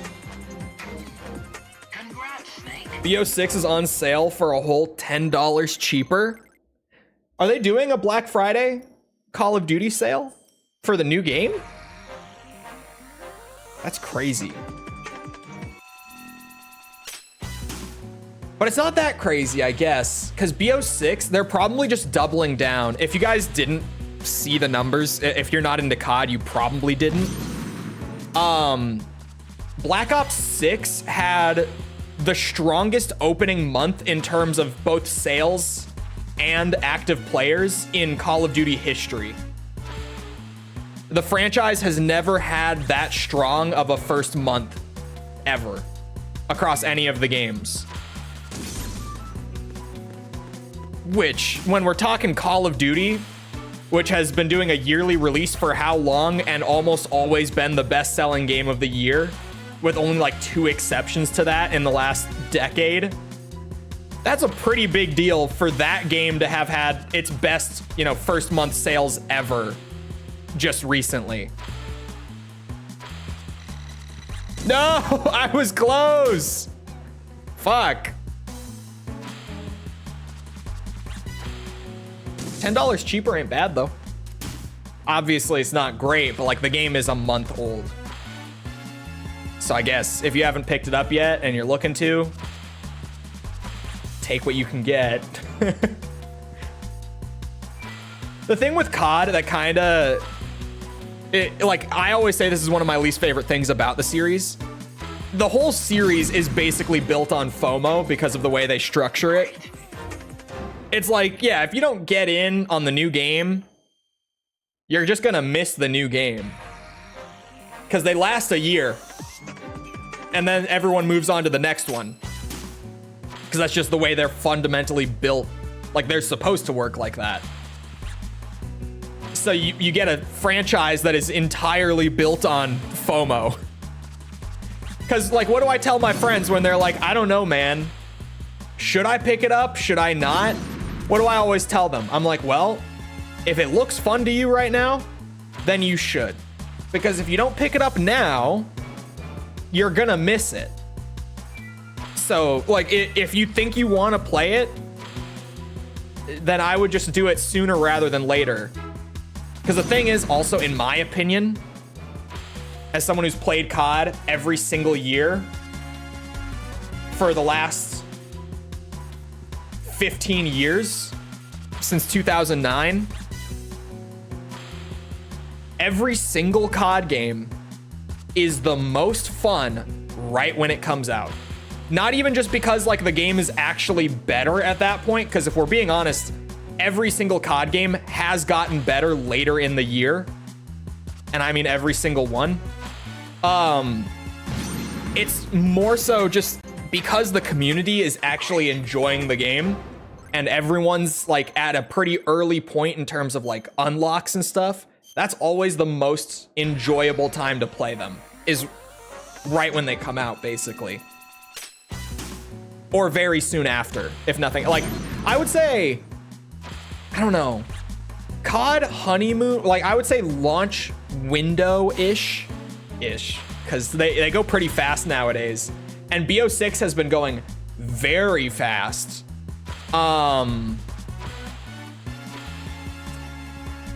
I would say generally COD's like quote unquote launch window is everything from the day it comes out to like mid to late January. That's kind of the period I mean when I'm like, this is when the game is always the most fun. Like if you want to play a COD, you should play it in that time. If you wait too long, you're gonna miss the best time.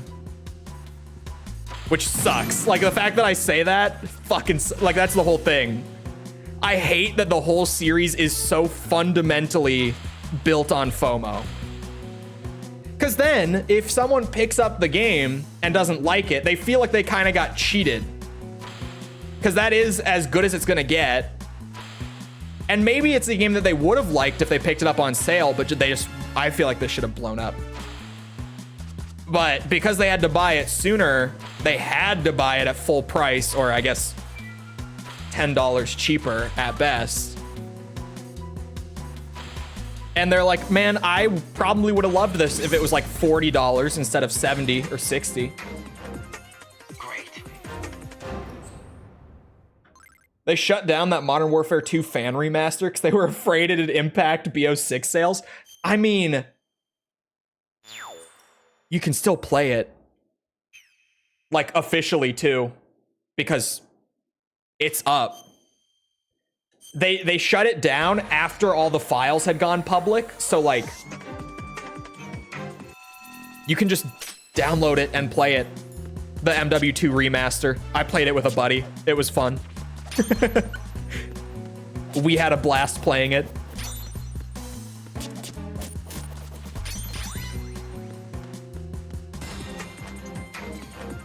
I'd still play Battlefield 4 if I could. You can.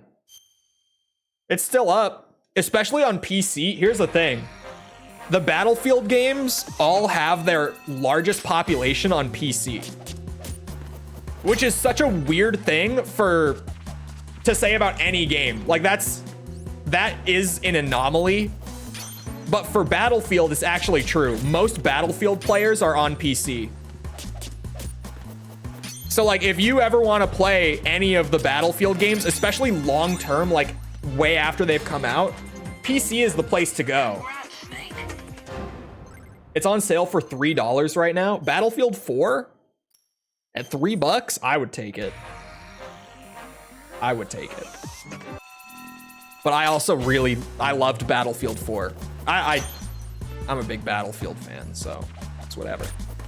I wish that these last few years had been better for Battlefield than they have been. Because like Battlefield 5 at launch, not good. Battlefield 5 right now is amazing. Legitimately, it's one of my favorite Battlefield games. At launch though, I bounced off of it like hard. I didn't like it. But if you play Battlefield 5 now, it's genuinely so good. What the fuck? I'm trying to punch and he's jumping off. There we go. The old Battlefield games? How old are we talking? I've played 1942. I guess that's as old as it gets.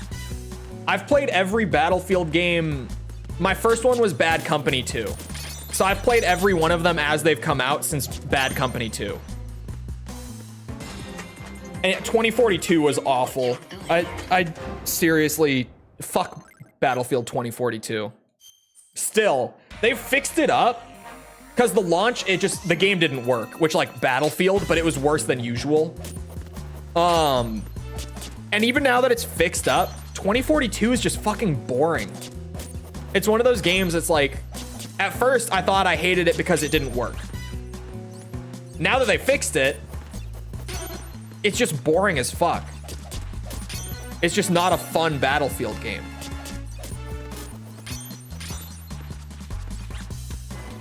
I have not played 2142. It looks okay. It looks fine. You know what you're doing. Demo online matches on my Mac. Yeah, I played some I played 1942 a bit.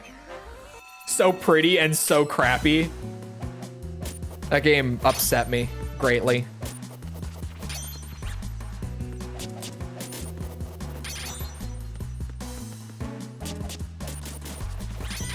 Me and my buddies every once in a while, we still, on PC again, because there's actually a solid population for it.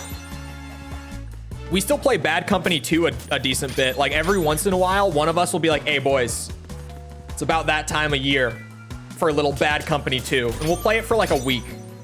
We won't play it a ton, but we'll go back and play it a little bit, like genuinely about once a year or so. And we always have a blast for like a week. The thing with Bad Company 2 on PC is that the server quality isn't amazing since it's all fan servers now. The official servers got taken down. So nowadays, it's iffy. Oh shit. But it really, it's great just to play it however possible every once in a while. Last COD I played was COD 1. COD 1 is fun. The only issue, like I would love to do either a stream or like a video, potentially like long-term video. If I ever did like a COD series, which I've genuinely thought about from time to time, because I think it would be funny more than anything else. 77%? That fast? Sorry. The issue with COD 1 and unfortunately COD 2, and I guess unfortunately a lot of the COD games on PC, especially the older ones, RCE is a big problem on the older ones. Take out all the approaching enemies. Don't let the enemies get close to the noodles. Don't worry, I got this.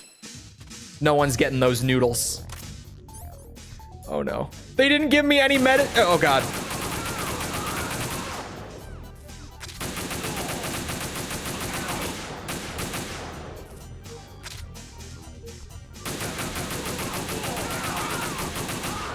What the fuck?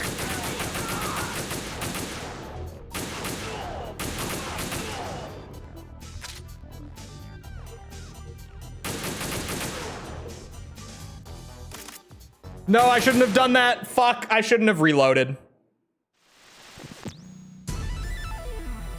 We're gonna rest the stream in VR land. All right, John, see you around.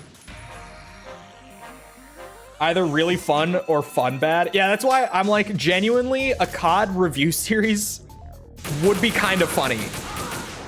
Like because they're all over the place. Some of them are surprisingly good single player experiences. Like Infinite Warfare, especially like all the context of surrounding Infinite Warfare, right? That makes it even more shocking that it is such a good single player experience.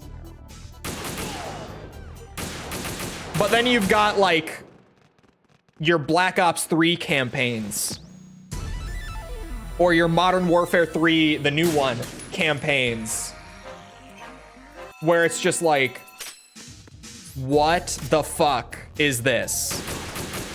Who thought this was okay to put out to retail?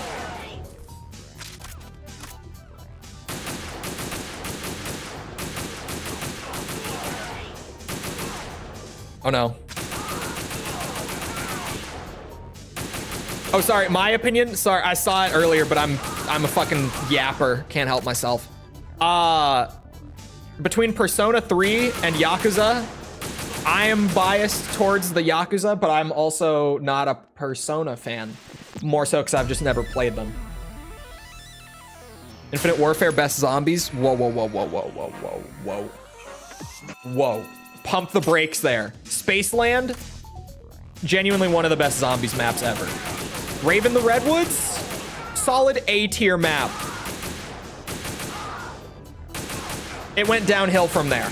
Like, very hard went downhill from there.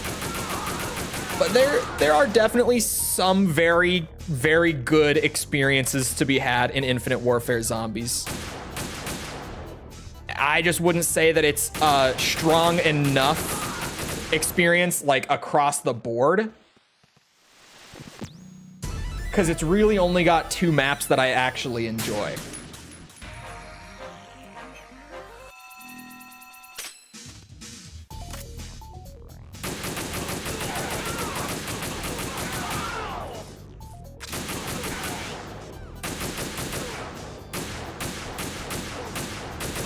Fuck's sake. Oh no.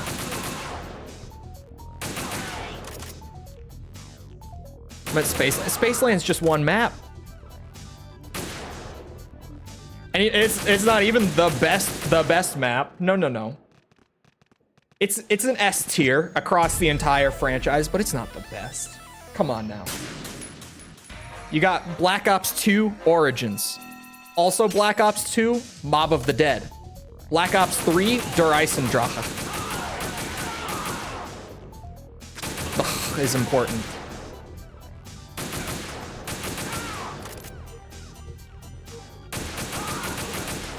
Oh my god. This one would be the easiest one if I didn't have to do it with fucking shaky aim.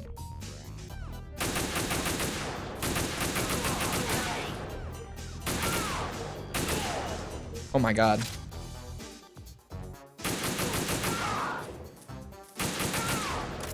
Am I done? Sheesh. Did you ever beat Bethesda space game? No.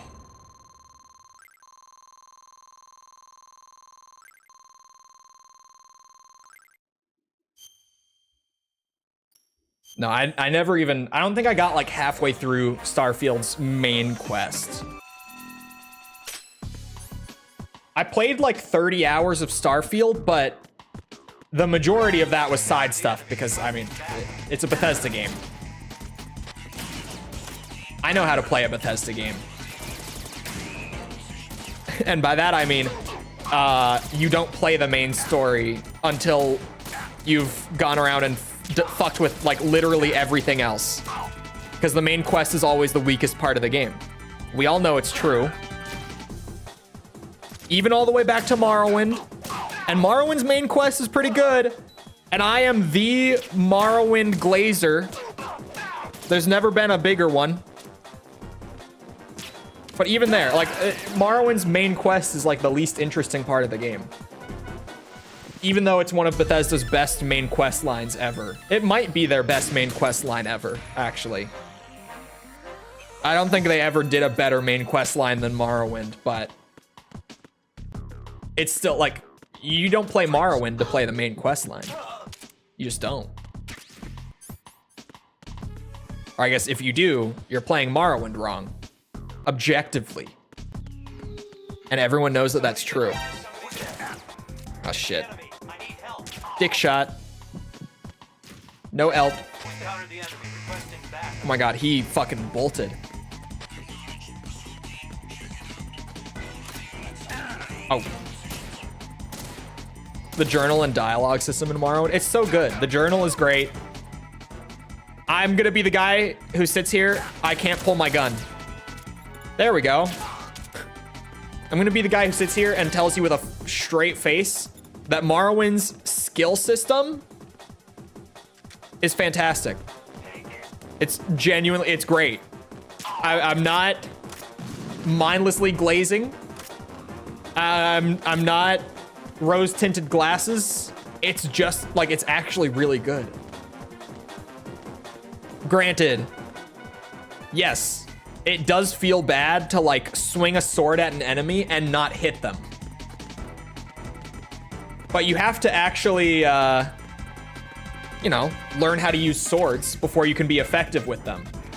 It's not like in Skyrim, my issue with Skyrim, I have a lot of issues with Skyrim. One of my issues with Skyrim is you can be in the late game, you can pull out a sword with like no sword, like you could be level 10 with like one-handed swords, and you can kill an enemy with it in late game. It's not gonna be pleasant. It's not gonna be smooth, but like you can do it with a little bit of effort, and it's not that bad. Morrowind, you just can't. You're gonna get your ass handed to you if you try. You're gonna have to actually train with swords to be able to use swords later on.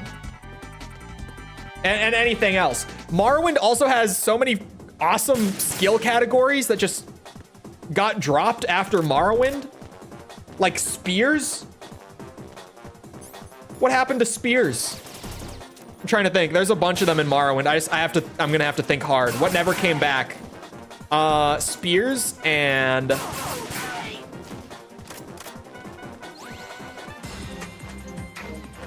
oh, someone help me out. Where are my Elder Scrolls fans at?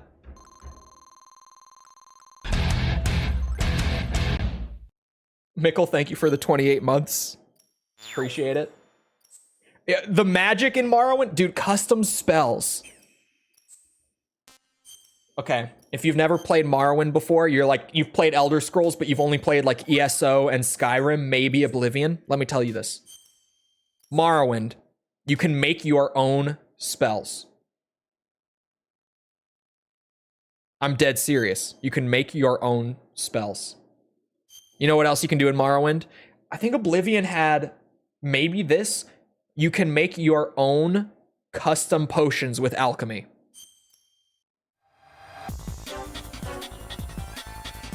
Okay. I played Daggerfall, and unlike Daggerfall, the game is actually playable. I know. Crazy. Crazy talk.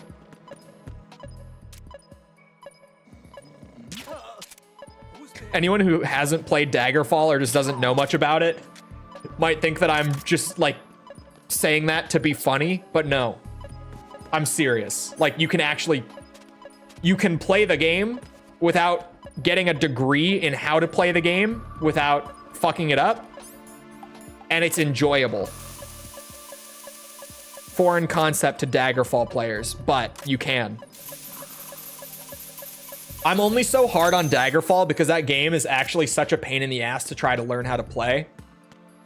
And all the Daggerfall fans will tell you that it is by far the greatest Elder Scrolls game ever. They're crazy. They're crazy. It has its high points. Daggerfall has a lot of things that I respect and enjoy, but like, oh my god, that game, seriously.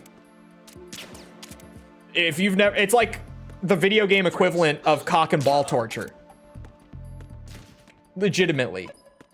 It's the closest thing that I've ever felt in a video game to getting punched in the dick repeatedly.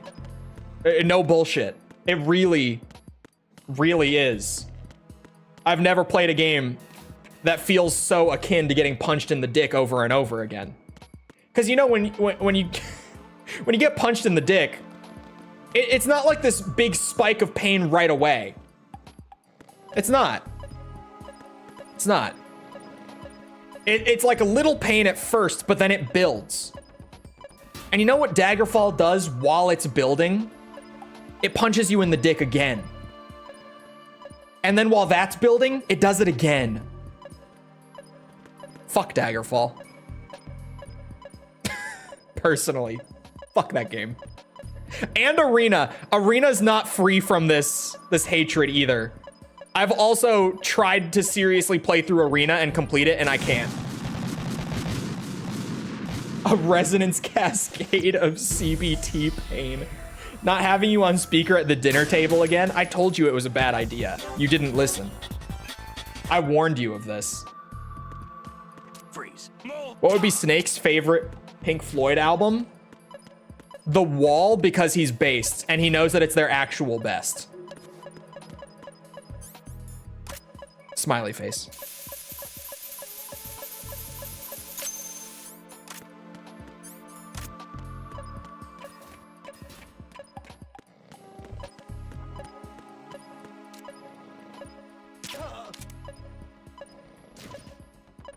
Ever play the Ultima games? I played a little bit of Underworld. Not in, like, I never got through it properly. But I've played Ultima Underworld a bit. Where's my family-friendly streamer? He died in, like, 2019. Freeze. Actually, before that, probably. 2018, maybe.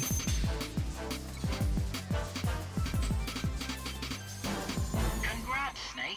Never got far enough into Daggerfall to declare it good or bad.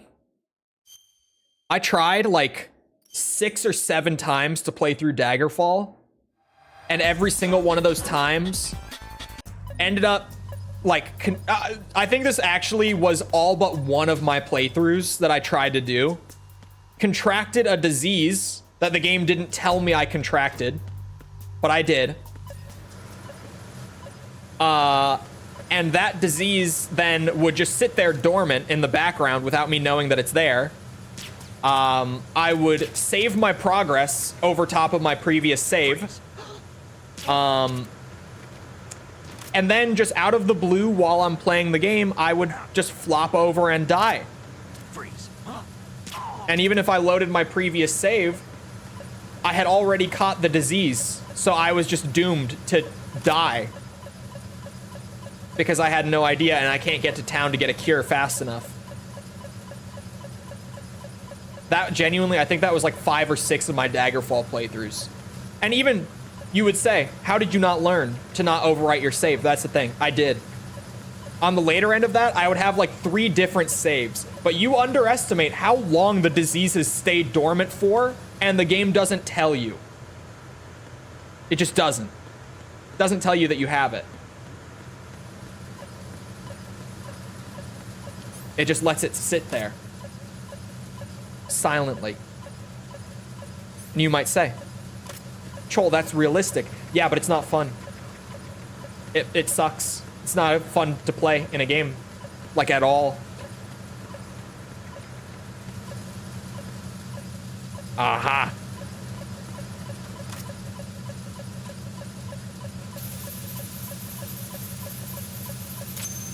Some people adore, not me though. I love stuff like that on paper, but like, you have to find the balance of punishing and actually fun. And even I would say that Morrowind doesn't quite strike that perfectly. Morrowind has the what's it called? The disease in Morrowind that like reduces all of your stats, which is awful because one of your stats determines how much gear you can carry on your person. So if it gets bad enough before you can get to town and get a cure for it, you end up like not being able to move and you have to drop some of your valuable shit to even be able to get back to town and buy a cure for it. And the cure is really expensive because this disease is really serious. Morrowind has some of that, but Morrowind also tells you when you get a disease. So at least the instant that it happens, you can go, oh shit, I need to get back to town right now. Fear and Hunger sounds like a banger game on paper, but I think I'll hate it if I actually play it. You will. That's the Fear and Hunger experience. It sounds really cool. Everyone makes it sound like it's super fun. And then you play it. And you realize that there's no way in hell anyone finds that shit fun. This is me. I've historically been very hard on Fear and Hunger because what the fuck? There's no way that that game is actually fun for people. There is nothing fun about Fear and Hunger. Legitimately, it is a game that is just set up to do nothing but kill you in cheap ways. Camera break. Like full camera break.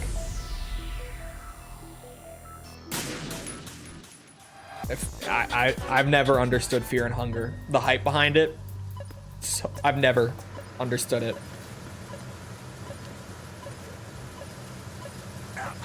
It's a great game to have explained to you on YouTube, I feel like. It's one of those games where, like, when you hear about it, it sounds awesome. But the experience of playing Fear and Hunger is not good.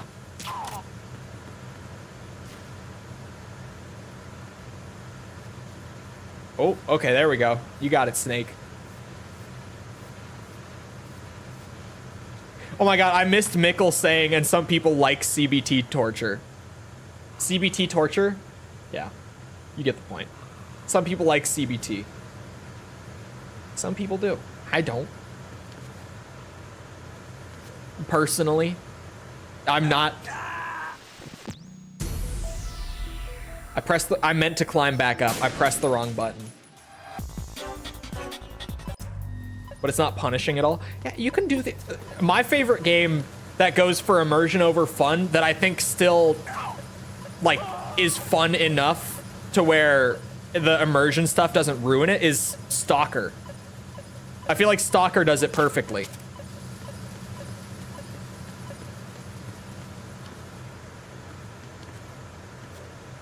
Stalker is like very punishing, incredibly immersive, asks you to really pay attention to everything, but it's still a fun video game. Like that's kind of the thing. You still have to have a fun game. Like if you overdo it, like Fear and Hunger or what was the other one we were just talking about? Oh, Daggerfall.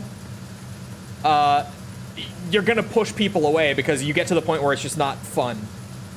But Stalker is like right in that perfect happy spot, happy medium. I love Stalker. I'm waiting for Stalker 2 to be good so that I can play it. I mean, it looks like gameplay-wise, Stalker 2 is already good, but like the performance and the bugs are just, I'm gonna hold off. At some point, like they're gonna fix the bugs, they're hopefully gonna fix the performance, or at the very least, I'm gonna end up waiting long enough to upgrade my PC and mitigate that a little bit. Because like, I don't need amazing performance. I just need like a stable 60 and I will be happy. Stalker on like 4090s struggles with stable 60. Stalker 2, that is. Not all of them, of course. The old ones are old.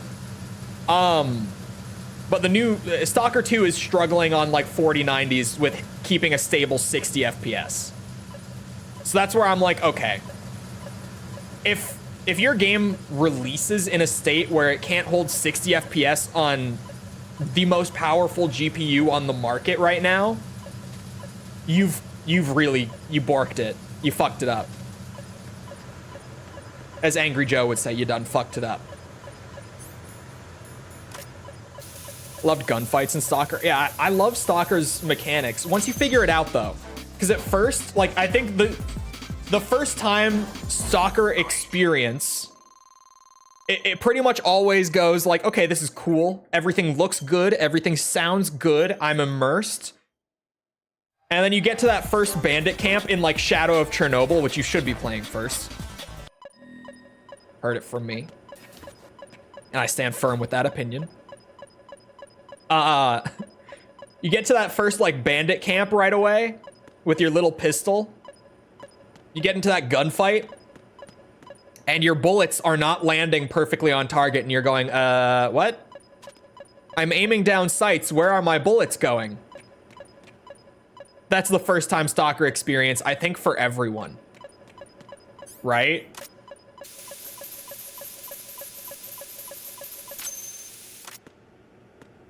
It would crash. Oh yeah, that shit crashed. You have to get like a fan patch for it.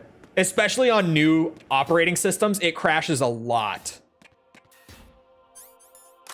But if you get a fan patch, it's fine.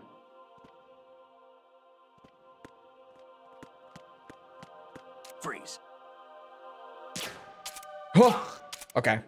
I was like, no way I'm gonna raise an alert for that.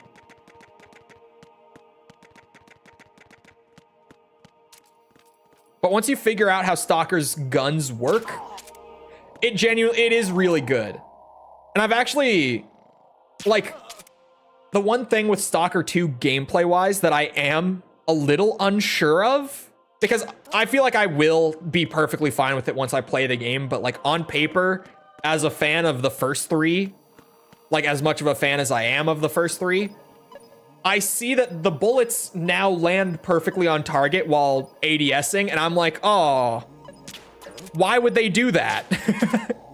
But I'm sure that if you actually just sit down and play the game, it feels great because, you know, that's how you expect ADS to work.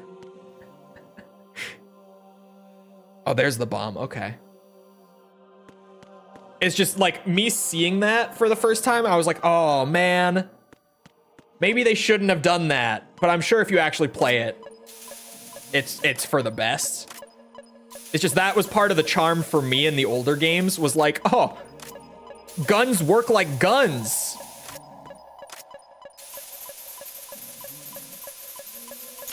Or I guess it's not even like guns work like guns necessarily. It's just there's a realistic amount of, like, you know, I guess user error with the guns where it's like, I don't really care who you are. If you're this random guy, granted in Shadow of Chernobyl, you're not exactly a random guy, but like, if you're this random guy going in to like loot some radioactive anomalies, make some cash, you're not going to be able to land every single target perfectly on, or every single shot with your gun perfectly on target. You're going to like hold it at a slight angle and not realize it, and it's going to look like you're on target, but it's going to hit a little off to the side because you fucked up. You're not holding it perfectly. You're not adjusted to it, right? That's going to happen. If you've ever shot a gun, you know. Like, you can hold it in a lot of ways where it looks like it's going to land perfectly where your sight is. It's not. Because you're going to, like, something about your posture is going to be a little off. You might be holding it at a slight angle that you don't know you're holding it at, but you are. Like, that's just how it goes. That's how it works when you shoot a gun.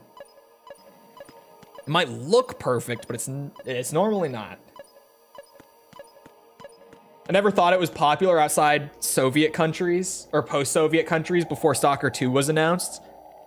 Yeah, I think it's getting more popular, like in the West, like West. As years go on, I think it's one of those games that has benefited a lot from YouTube coverage, right? A lot of like kind of cult classic, more obscure games from way back have become more popular as time goes on because of just like YouTube video essays and shit like that, right? And I think Stalker is definitely one of those, for sure. Where it's gotten more popular just as more light has been shown? As more attention has been brought to it over the years. Where the fuck is this bomb? I'm struggling with this one. Okay, it's not here.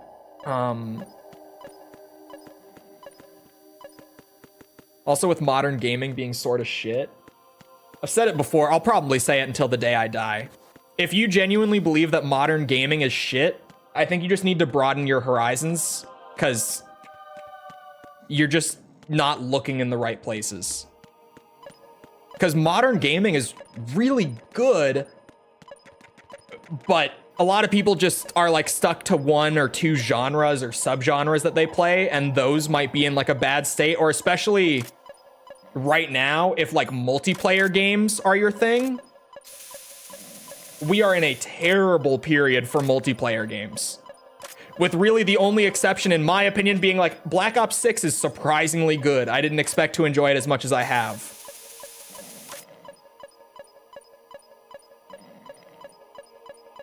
But like, I feel like the modern gaming, especially like modern AAA gaming is bad take is very prevalent.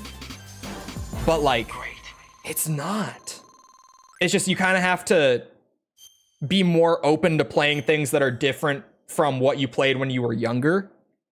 And there's so much good shit, especially like last year, in my opinion, was probably a top 5, if not, like if you're a little more lukewarm on it, definitely a top 10 year for gaming in terms of just like all the AAA stuff that came out that was really fucking good. But like all of that stuff was spread across so many genres that a lot of people were still saying like, oh yeah, gaming these days is so bad. Like there's just no good games. And I'm like, bro, there's so much good shit. Especially 2023 was so stacked with good shit. But like across so many different genres. Like when I look back on the stuff that I played and loved last year, it's like horror game here, traditional CRPG here, like Xbox 360 style zombie hack and slash here. Dead Island 2, I wouldn't say was amazing, but it was fun. Yeah, Souls-like here. It was all over the place in terms of like genres and stuff. Oh, I saw it right as it blew up. God damn it. Makes it hard to have a chance to try something out of my wheelhouse. Yeah. In general, I feel like the last couple years in gaming have been the best time for like, if something looks cool, even though it's not something you've really played before, like a genre or whatever, go for it. Because chances are, if it looks cool and it's a new, like it's a new kind of concept for you, and the game isn't bad, then you'll probably like it. Chances are, especially with like new stuff, like novelty goes a surprisingly long way in gaming. It's honestly mostly Western devs companies pumping shit out. What do you mean, like bad stuff? I played so many great Western games last year. I feel like a lot of the, what's it? Oh, I saw where it was. God damn it. As it blew up again. I feel like a lot of the like Western game dev bad take has come from like culture war brain rot, where genuinely I feel like if most people just played the games that they're saying are dog shit and played them like to play a video game instead of analyzing whatever like weird political culture wars surrounding it, they wouldn't have a problem with it. But maybe I'm weird. Maybe I'm the exception where like, even if a game has a couple political takes that I don't entirely line up with, I'm not gonna really care that much. Like I can play it and enjoy it regardless, assuming the game is good. That's where I've said like with the Dragon Age culture war recently, it's like, regardless of politics, I skipped it because I don't think the game looks that great. I didn't skip it because I'm like on some weird political take about it. I didn't think the game looked that good. And I'm a Dragon Age fan. And I didn't think it was that great. So I skipped it. Or I didn't think it looked that great, rather. Sorry, words. I'm hoping the new AC Shadows will be good. AC Shadows is gonna be one to watch for sure. Mostly because of them like delaying it over and over again. Nothing political, the game looks meh. Yeah, that's like me with Dragon Age. I'm like, I don't really care about the game's politics. I just don't think it looks that fun. So I'm holding off. I'll probably pick it up on a sale because I'm a Dragon Age fan, so I'm curious at the very least. But I think it looks very okay, but just not great.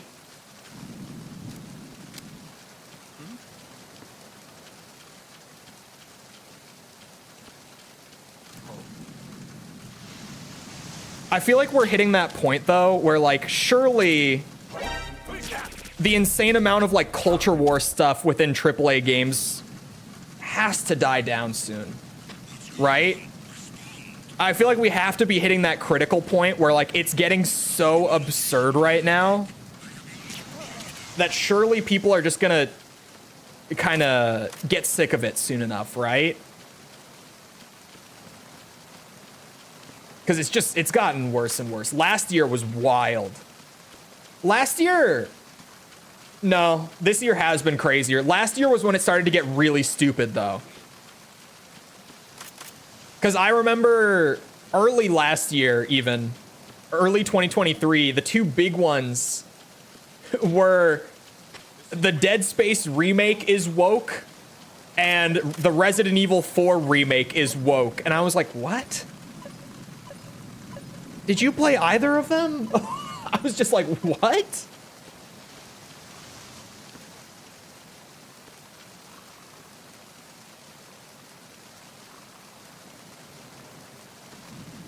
I'll wait for it to be like $8 on CD keys.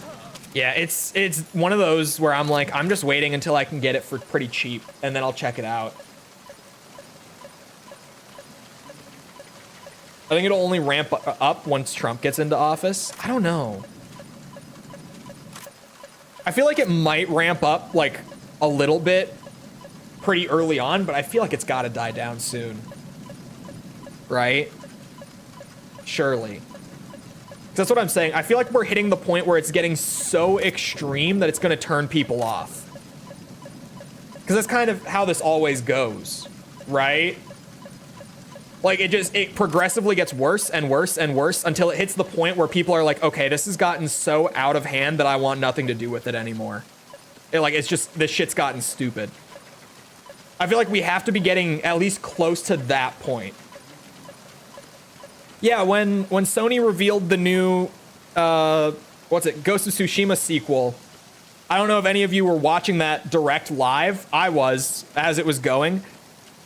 The entire chat was spamming like woke, Ghost of woke, Western devs woke, because the main character was a woman. And that was really it. It was as soon as they realized that that was the main character, that's what everyone started spamming. It was just like, what? What? Have we gotten this bad?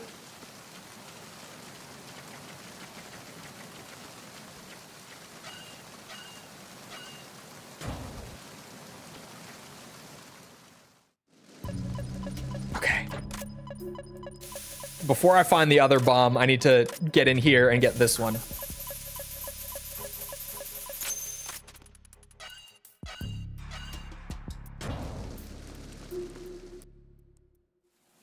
Like this in DMC is replayability? DMC? Oh, sorry, that games like this and DMC had. I don't know.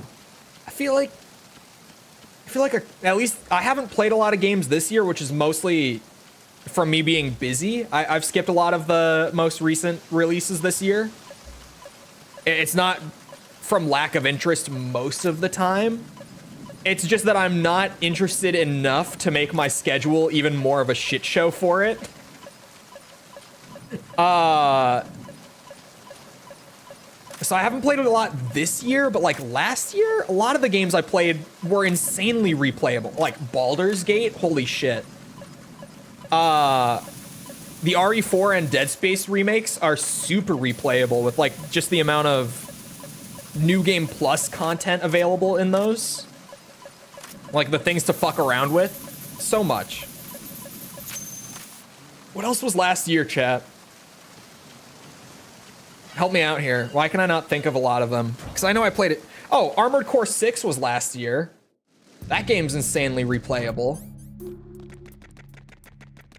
Oh, shit. Hold on. Hold on now. This might be a bad idea. We're fine.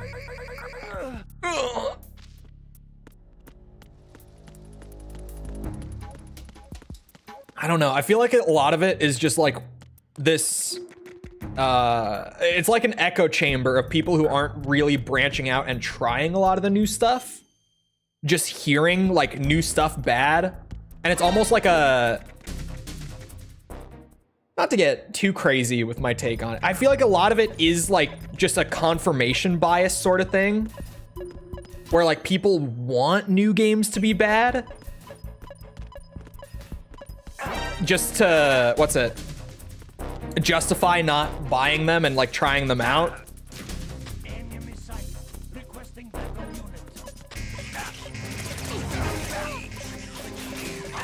Fuck, I'm gonna die here. It's fine. Take me. Take my life. Oh no, I don't want to restart. Yeah, I do want them to kill me. Checkpoints. It's 2023. Yeah, what games came out? I know Tears of the Kingdom, but I wasn't that big on Tears personally. And I really don't think Tears is a replayable game. It's been like, what, a year and a half since it came out? Actually, legit, like, it's been a little over a year and a half now. I have zero desire to replay Tears of the Kingdom.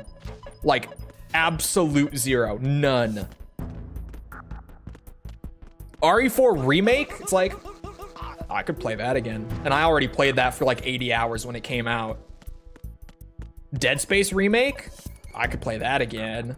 Baldur's Gate 3? I could absolutely play that again if I had like a spare 120 hours to throw away, but I would. If I just had that to throw out, man, I would.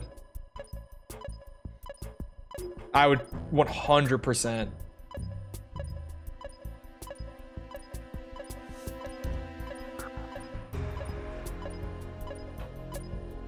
Aside from what you've mentioned, hold on. I might have to just look it up. I might have to go through. Dead Island 2, I don't think was very replayable. I remember that was last year. I don't think that was super replayable. Because even that's another one that's like, it's been a year, and I don't really want to replay it yet.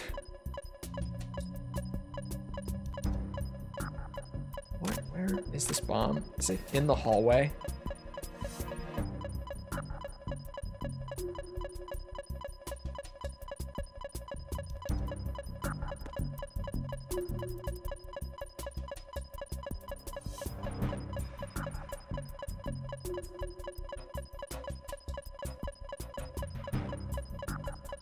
Oh my god.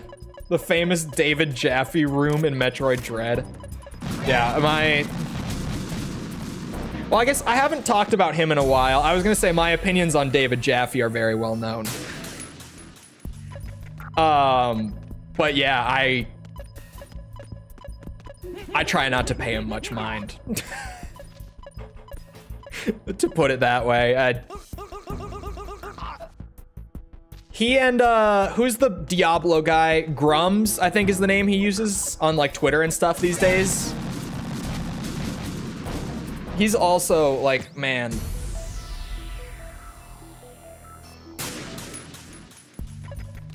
Yeah.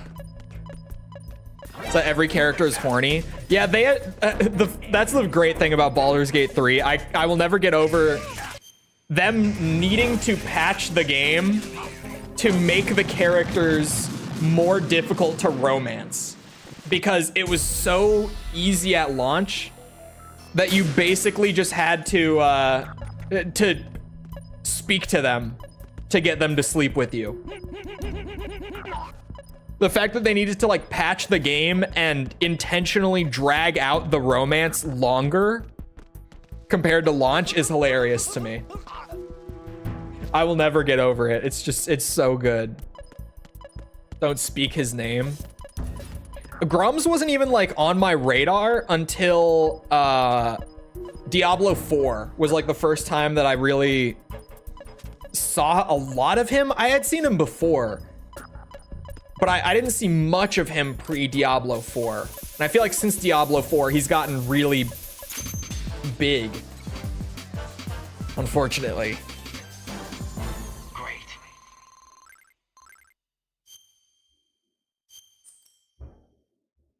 I think people like David Jaffe and Grums do a lot of damage to the common perception of game design and development, because they very much intentionally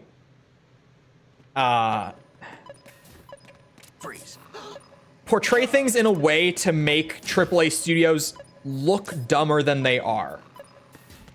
Because like they like obviously both of them are people who have a relatively strong portfolio in game design. Grum's a little less so once you actually get the context behind all of it, but David Jaffe, yeah, literally creator of God of War, right? But neither of them have worked in AAA game dev in a very long time. So I don't even know if all of it is that. I would say with David Jaffe, I don't think it's anywhere near as malicious as it is with Grumps. But with David Jaffe, I think that he's just not been in it for a very long time, and it's led to him having some very outdated understandings of how things work in the AAA industry.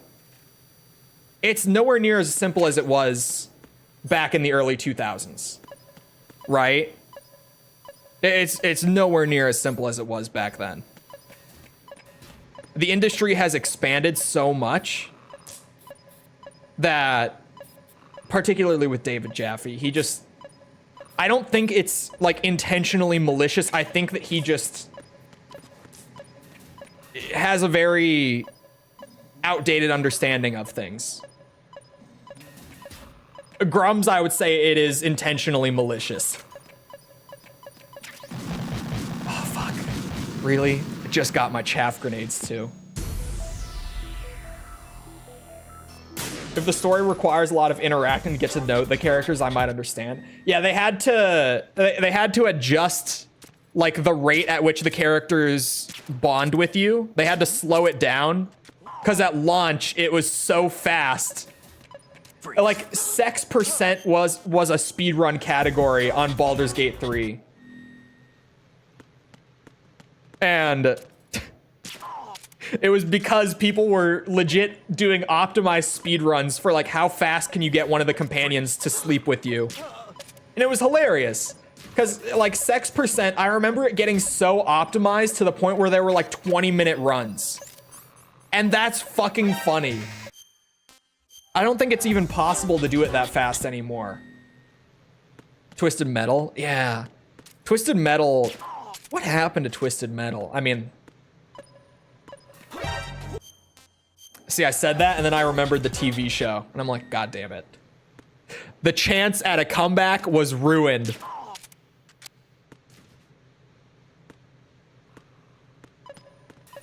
Freeze.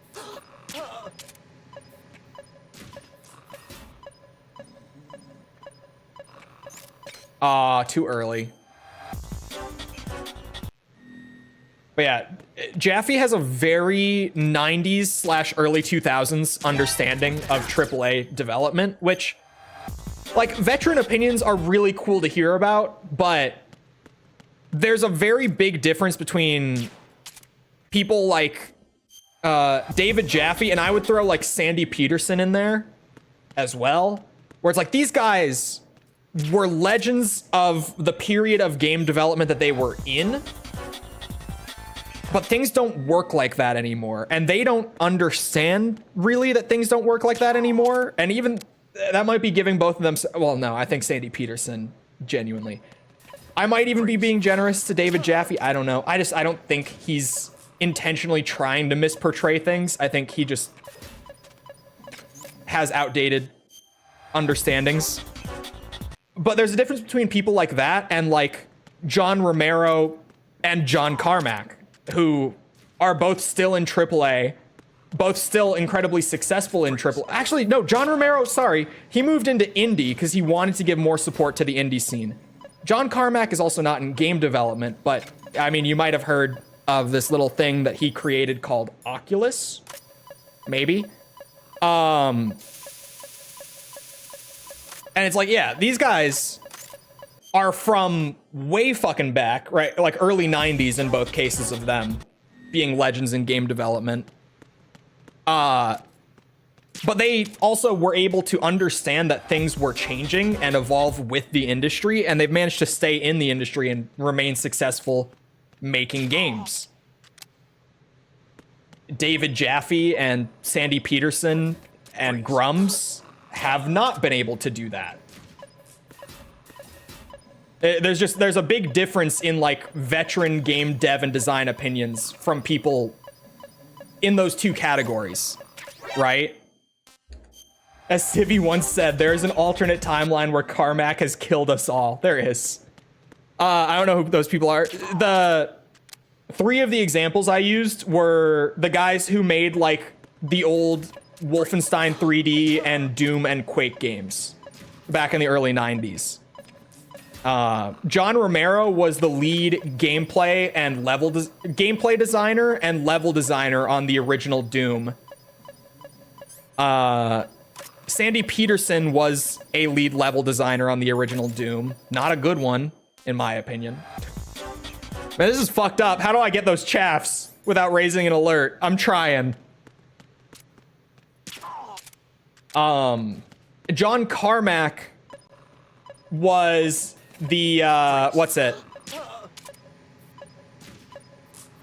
John Carmack was the engineer behind the Wolfenstein 3D, Doom, and Quake engines. Like, when I showed Doom 3 recently, Tibby, you were there when I showed Doom 3 gameplay recently to show off, like, how impressive the lighting and stuff was. John Carmack wrote that engine. Like, he created that engine that allowed Doom 3 to do that in 2004. And then he went on to make Oculus and get bought out by Facebook for Oculus because he's a genius. He wrote the Wolfenstein 3D, like, raycasting rendering engine that then they iterated on to make the Doom engine. Like, he's genuinely a fucking genius when it comes to, like, engineering in the gaming space. The book Masters of Doom is great. It's so good. I love it. I don't think I'll ever stop making Sandy Peterson jokes on stream. I feel like they've become more prevalent as time has gone on. Fuck! I really like giving Sandy Peterson shit, because he was one of the lead level designers on Doom, and especially Doom 2. His levels sucked, though. Seriously. And, he still to this day, he thinks that he was, like, the guy who made Doom the success it was. Because he's still on Twitter all the time, and he still is like, yeah, Romero, Carmack, whatever. Like, my levels made Doom Doom. And everyone's like, no, the fuck they didn't. I can't do this without raising an alert. I've come to terms with it. I don't know how the hell you would do that.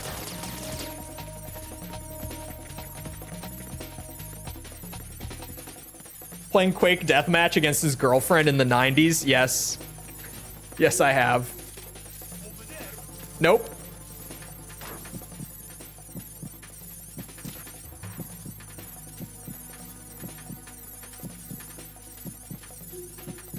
Was an apology tweet? Yeah. He'd be writing a novel explaining. I hope that Romero does do the book on Daikatana, because I'm so interested in that. Like, I'm so genuinely, I need to know what happened, man. Because obviously Daikatana is a game that had so many awesome ideas that came out like shit.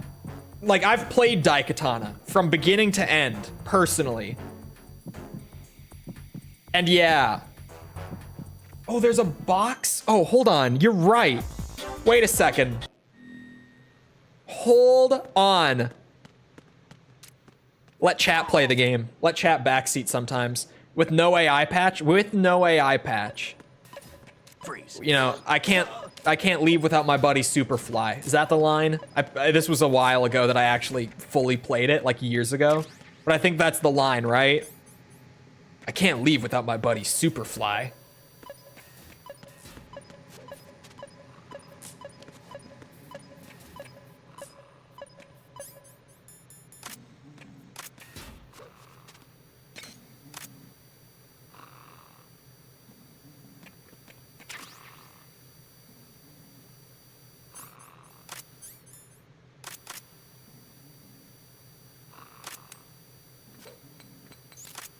Bro, I can't do it fast enough there. I'm gonna, oh my God.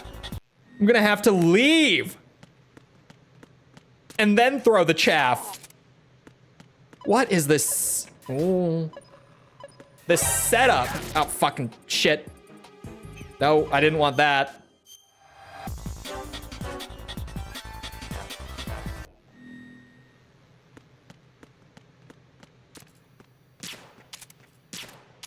God, I hope that Doom gets enough votes someday for a review series. That would be so good. Although I would have to like refrain from going into that much depth about the backgrounds of them. Because I seriously, like, the only Doom game that I don't know a shocking amount of like the development circumstances of is Doom 64.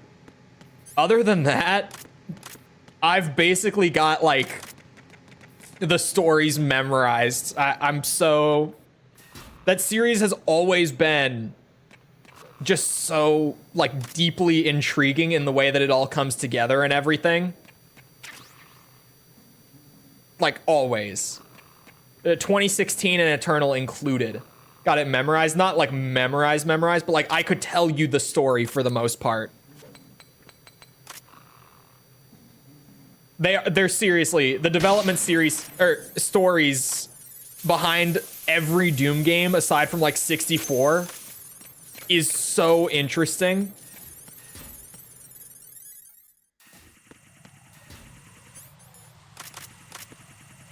How the fuck am I gonna... I might just have to chaff it.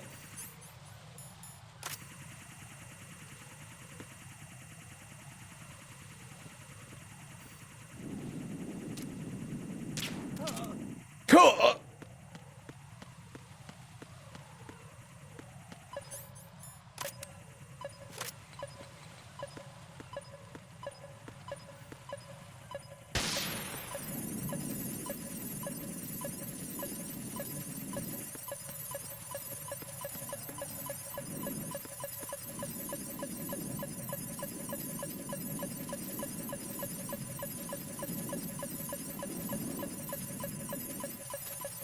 Oh.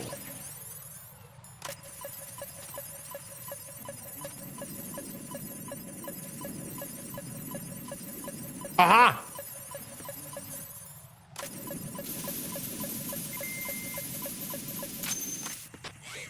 Oh.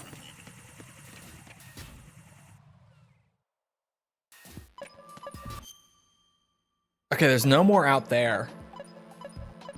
There are 9 bombs left. So at some point, the shit show is really gonna start.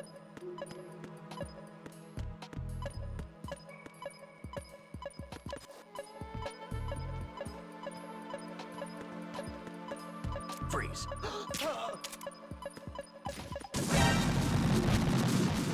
Found one.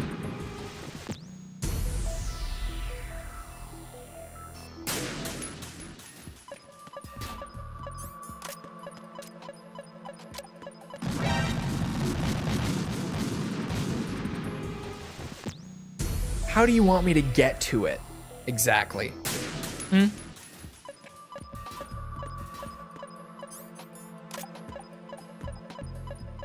Oh my god, wait, it's not on the other side, it's in the fucking bush.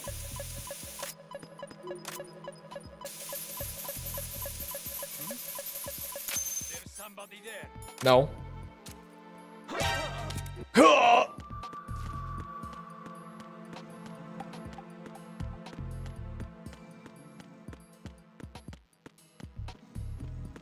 Where are all the bombs gonna be? Like, hello? 11 bombs? Where? I'm clearly not seeing 11 in here. Are they just all gonna be in the last building or what?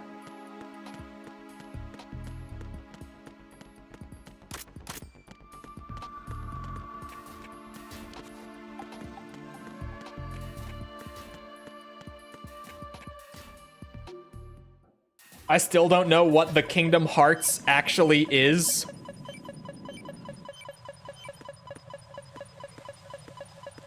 I don't think Square knew either, to be honest with you. I think they were just kind of winging it.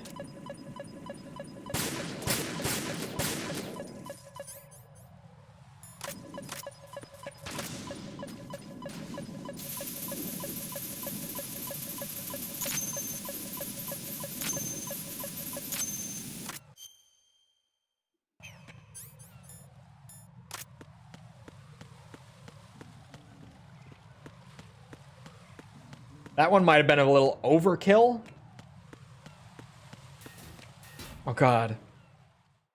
Is that Guillem? That can't be Guillem. Is that Guillem? Tibby, you seen this name before? Thank you for the sub, though. Appreciate it. I'm terrible with non-English names. Okay, it is Guillem. I was like, this is... I'm getting the vibe that Tibby might be familiar. It is a Spanish name. I thought so. I couldn't tell.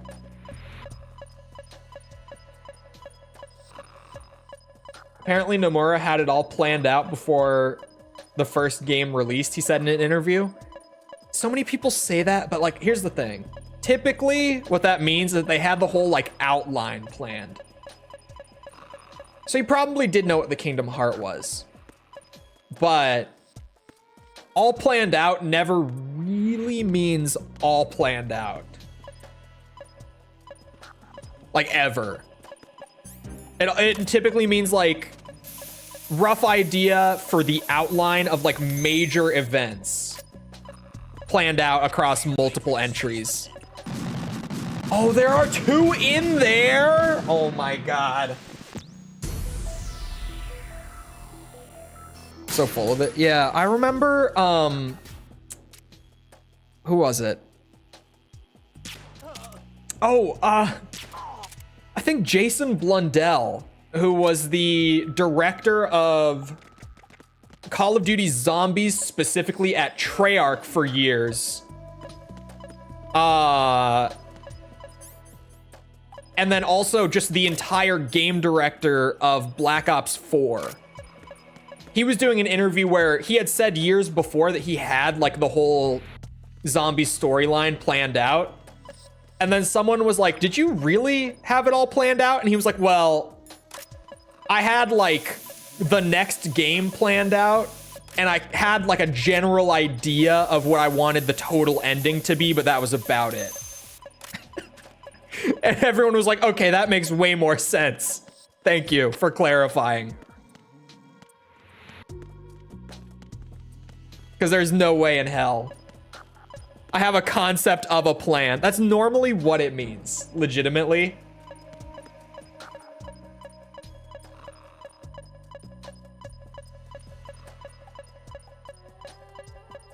Nothing here.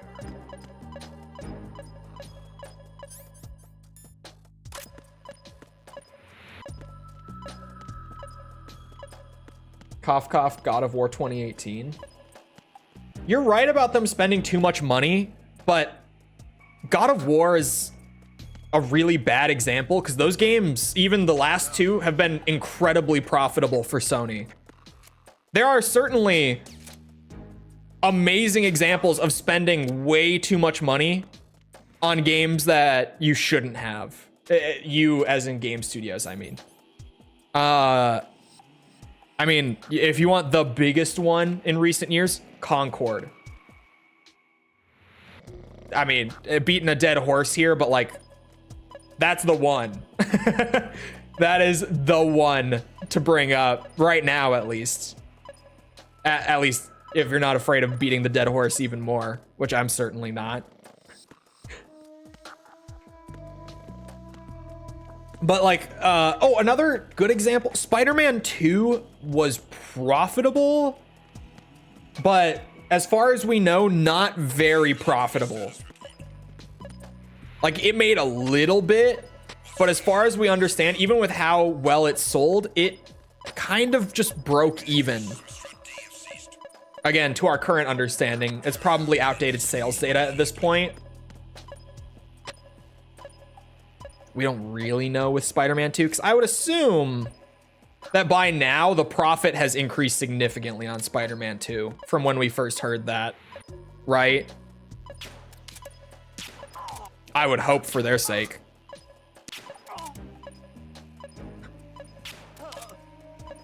Can someone send that clip to anyone who says that the AI in MGS5 is bad? Thank you. Since you played 1 so much, I'm not bothered by it. Because everyone was like, yeah, it's fine. Everyone was like, it's I mean, it's Spider-Man 2018 again.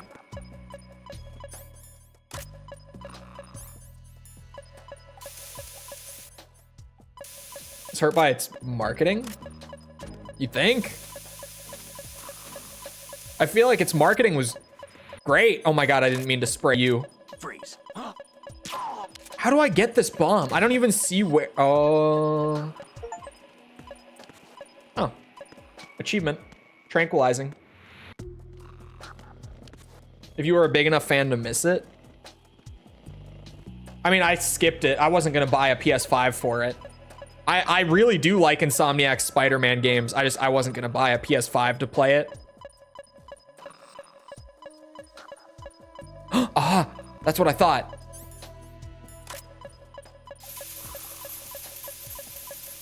But then it came out and everyone was like, yeah, it's about as good as the last one was. It doesn't really do a whole lot to like build on it, but like that game was already great and the story's good. I was like, okay, so I'm not really missing a whole lot here. And it was like, no, not really. You can wait. They'll just come out with the 6 next year. I would estimate that the 6 will be like 2027. So a little over 3 years would be my guess. Because they just did the PS5 Pro. But they also said, like over a year ago at this point, that the PS5 was about halfway through its lifespan, roughly speaking. So some people are thinking with the PS5 Pro that this is going to be a longer lifespan for the system. But obviously the Pro would have been in the works already when they said that it was about halfway through. Just timeline-wise, that would have to be how it was. So personally, I'm thinking it'll either be like 26 or more reasonably 27 for the next system. Fuck. Okay. Priorities.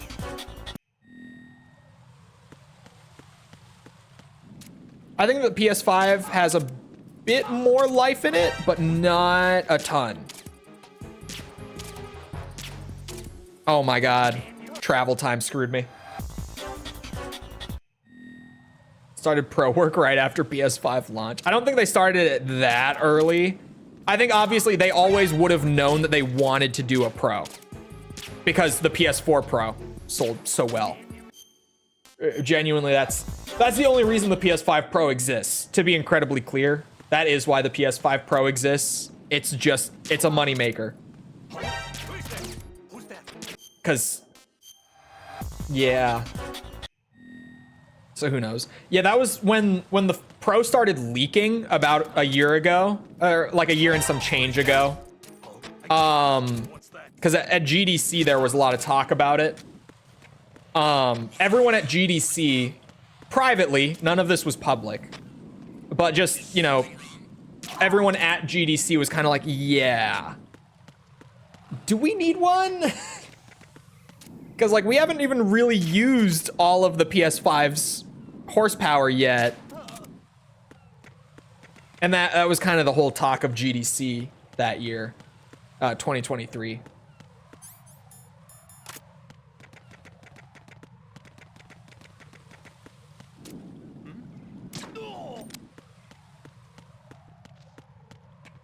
Has a good 10 years, including cross-gen Lamau. My PS4 is still getting games. That's the crazy thing, too. Like, considering that about last year, roughly this time,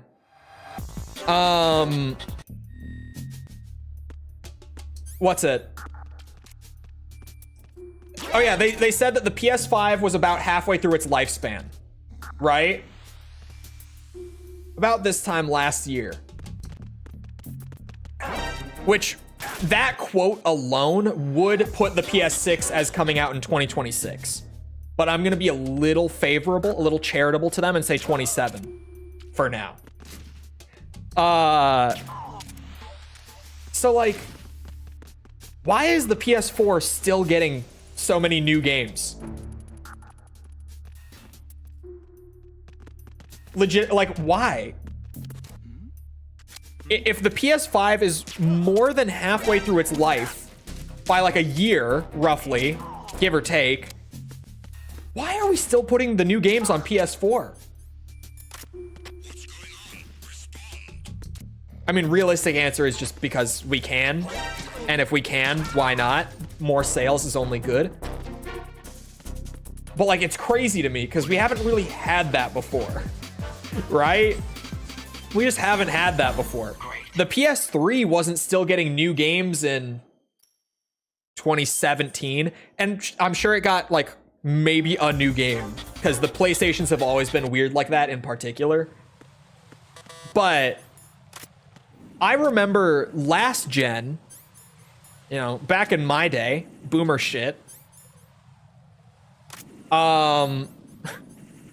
One of the laughing stocks of like backwards compatibility games and devs trying to put new games on old systems when they shouldn't have was Call of Duty Black Ops 3 on Xbox 360 PS3. And if you know what I'm talking about, that shit did not work. It looked like a PS2 game because they could barely get it functioning on those systems. So it's crazy to me that that was 2 years into the last generation. But that this time around, we're like 4 years in, and granted, what's it? The new games going to PS4 aren't always great. There are a lot of times where like it does get that PS4 port, but the PS4 port just doesn't look good, right? There's a lot of that. But like the fact that it's even still happening is crazy to me because that's just kind of unheard of. PS2 versions of PS3 games.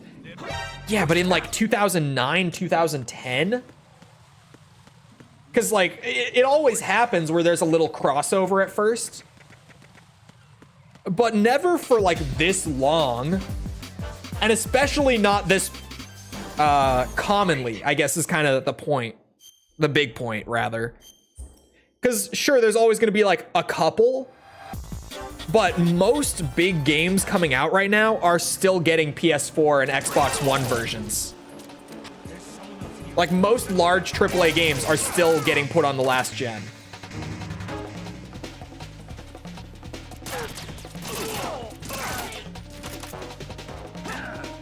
Came out in 20. That's what I'm saying. Like there's always going to be some crazy exceptions, but not to this scale. Like this gen has been really weird for that. Oh, he did die. Okay.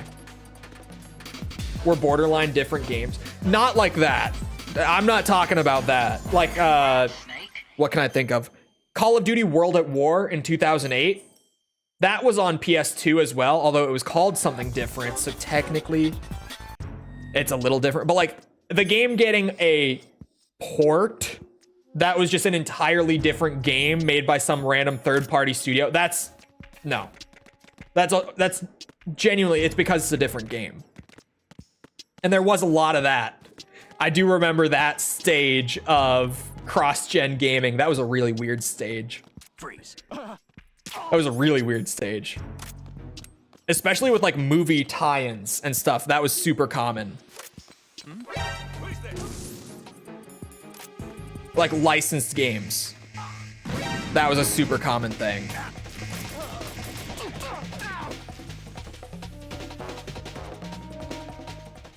Oh yeah, DS games with the exact same name, same like cover art and packaging, but just was a totally different game. Just was not the same game at all, made by a different studio and everything. That was a weird, like looking back on that is so weird. More why I brought up. Yeah, remember that shit? That was weird shit. And like whenever you go back to look at, especially old like licensed tie-in games, like I don't know, Transformers or Spider-Man or whatever like that, right? There's always the thing of like, oh yeah, there was the Wii version, which was entirely its own thing, unique to the Wii. And that version was maybe on PS2, maybe not. Then there was like a DS version that was entirely its own game, but same packaging and cover art and everything. And then there was like the PS3 360 version, which was like the actual premium title that they had set out to make. There was a lot of that weird shit.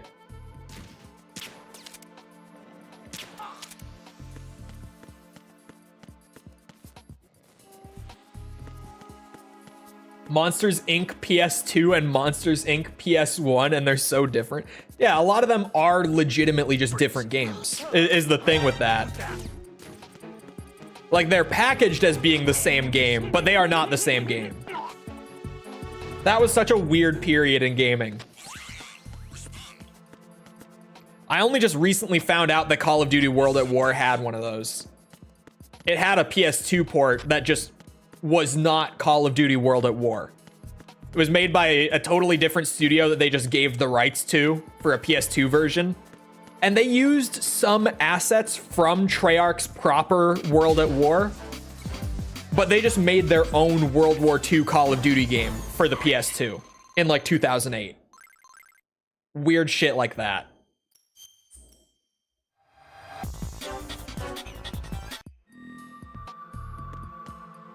Could you imagine if they did that now?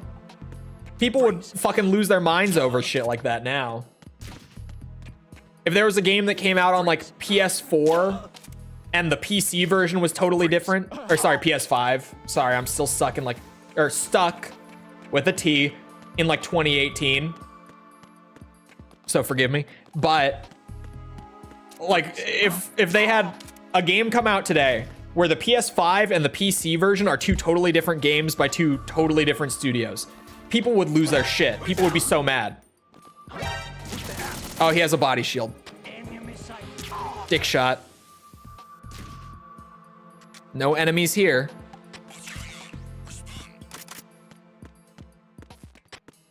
The Sims console games are sick. Almost like a Sim-themed RPG. What?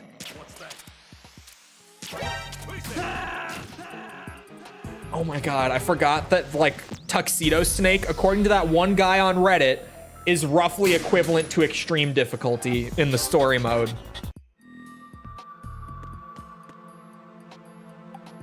The PS2 sim games? I don't know about them. I'm not familiar. Freeze.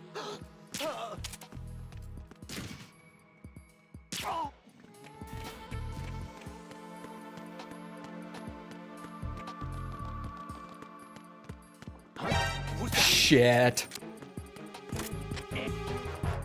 You bitch. Get off that radio.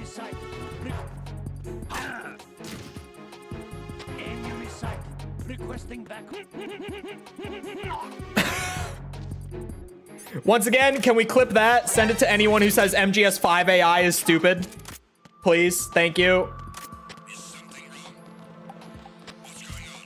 I actually just, that's in the forefront of my mind today. Because just last night, I woke up, I've mentioned this before, the first thing I do most mornings is I pull out my phone and I read all the YouTube comments I got overnight. Definitely a good practice for my mental health, believe me. But overnight last night, while I was asleep, I woke up this morning, you know, checked my comments, and one of the comments I got was on my MGS5 video. I got called a shill for liking the game because the AI is so terrible in it. And I think a lot of that criticism comes from people only playing the early parts of MGS5. Because the AI gets smarter as the game, like the more time you spend playing MGS5, and it goes beyond the helmets and everything, because everyone's probably going to think I'm talking like the helmets and the night vision and all that. But even like the AI actively gets smarter as you play MGS5. Like they develop new behaviors and stuff. It's very subtle, but like the AI evolves aside from just getting new equipment as you play MGS5.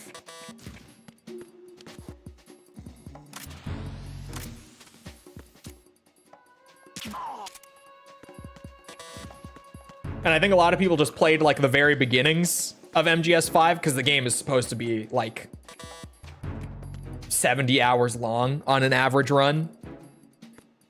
I think a lot of people just play like the first 10 hours and then drop it, and they're like, man, this game fucking sucks. The AI doesn't even like do anything. Elite soldiers in later areas, bro, they're wild. Some of the later, like, especially the side ops and the main ops, dude. Freeze. Like the later main ops, like in chapter 1, I believe it's called. It's been a while since I played MGS5, man. Need to fix that. But in like the chapter 1 portion, when you are sneaking into that base, like Skullface's base later on, dude, that AI does not fuck around. Like, it seriously doesn't.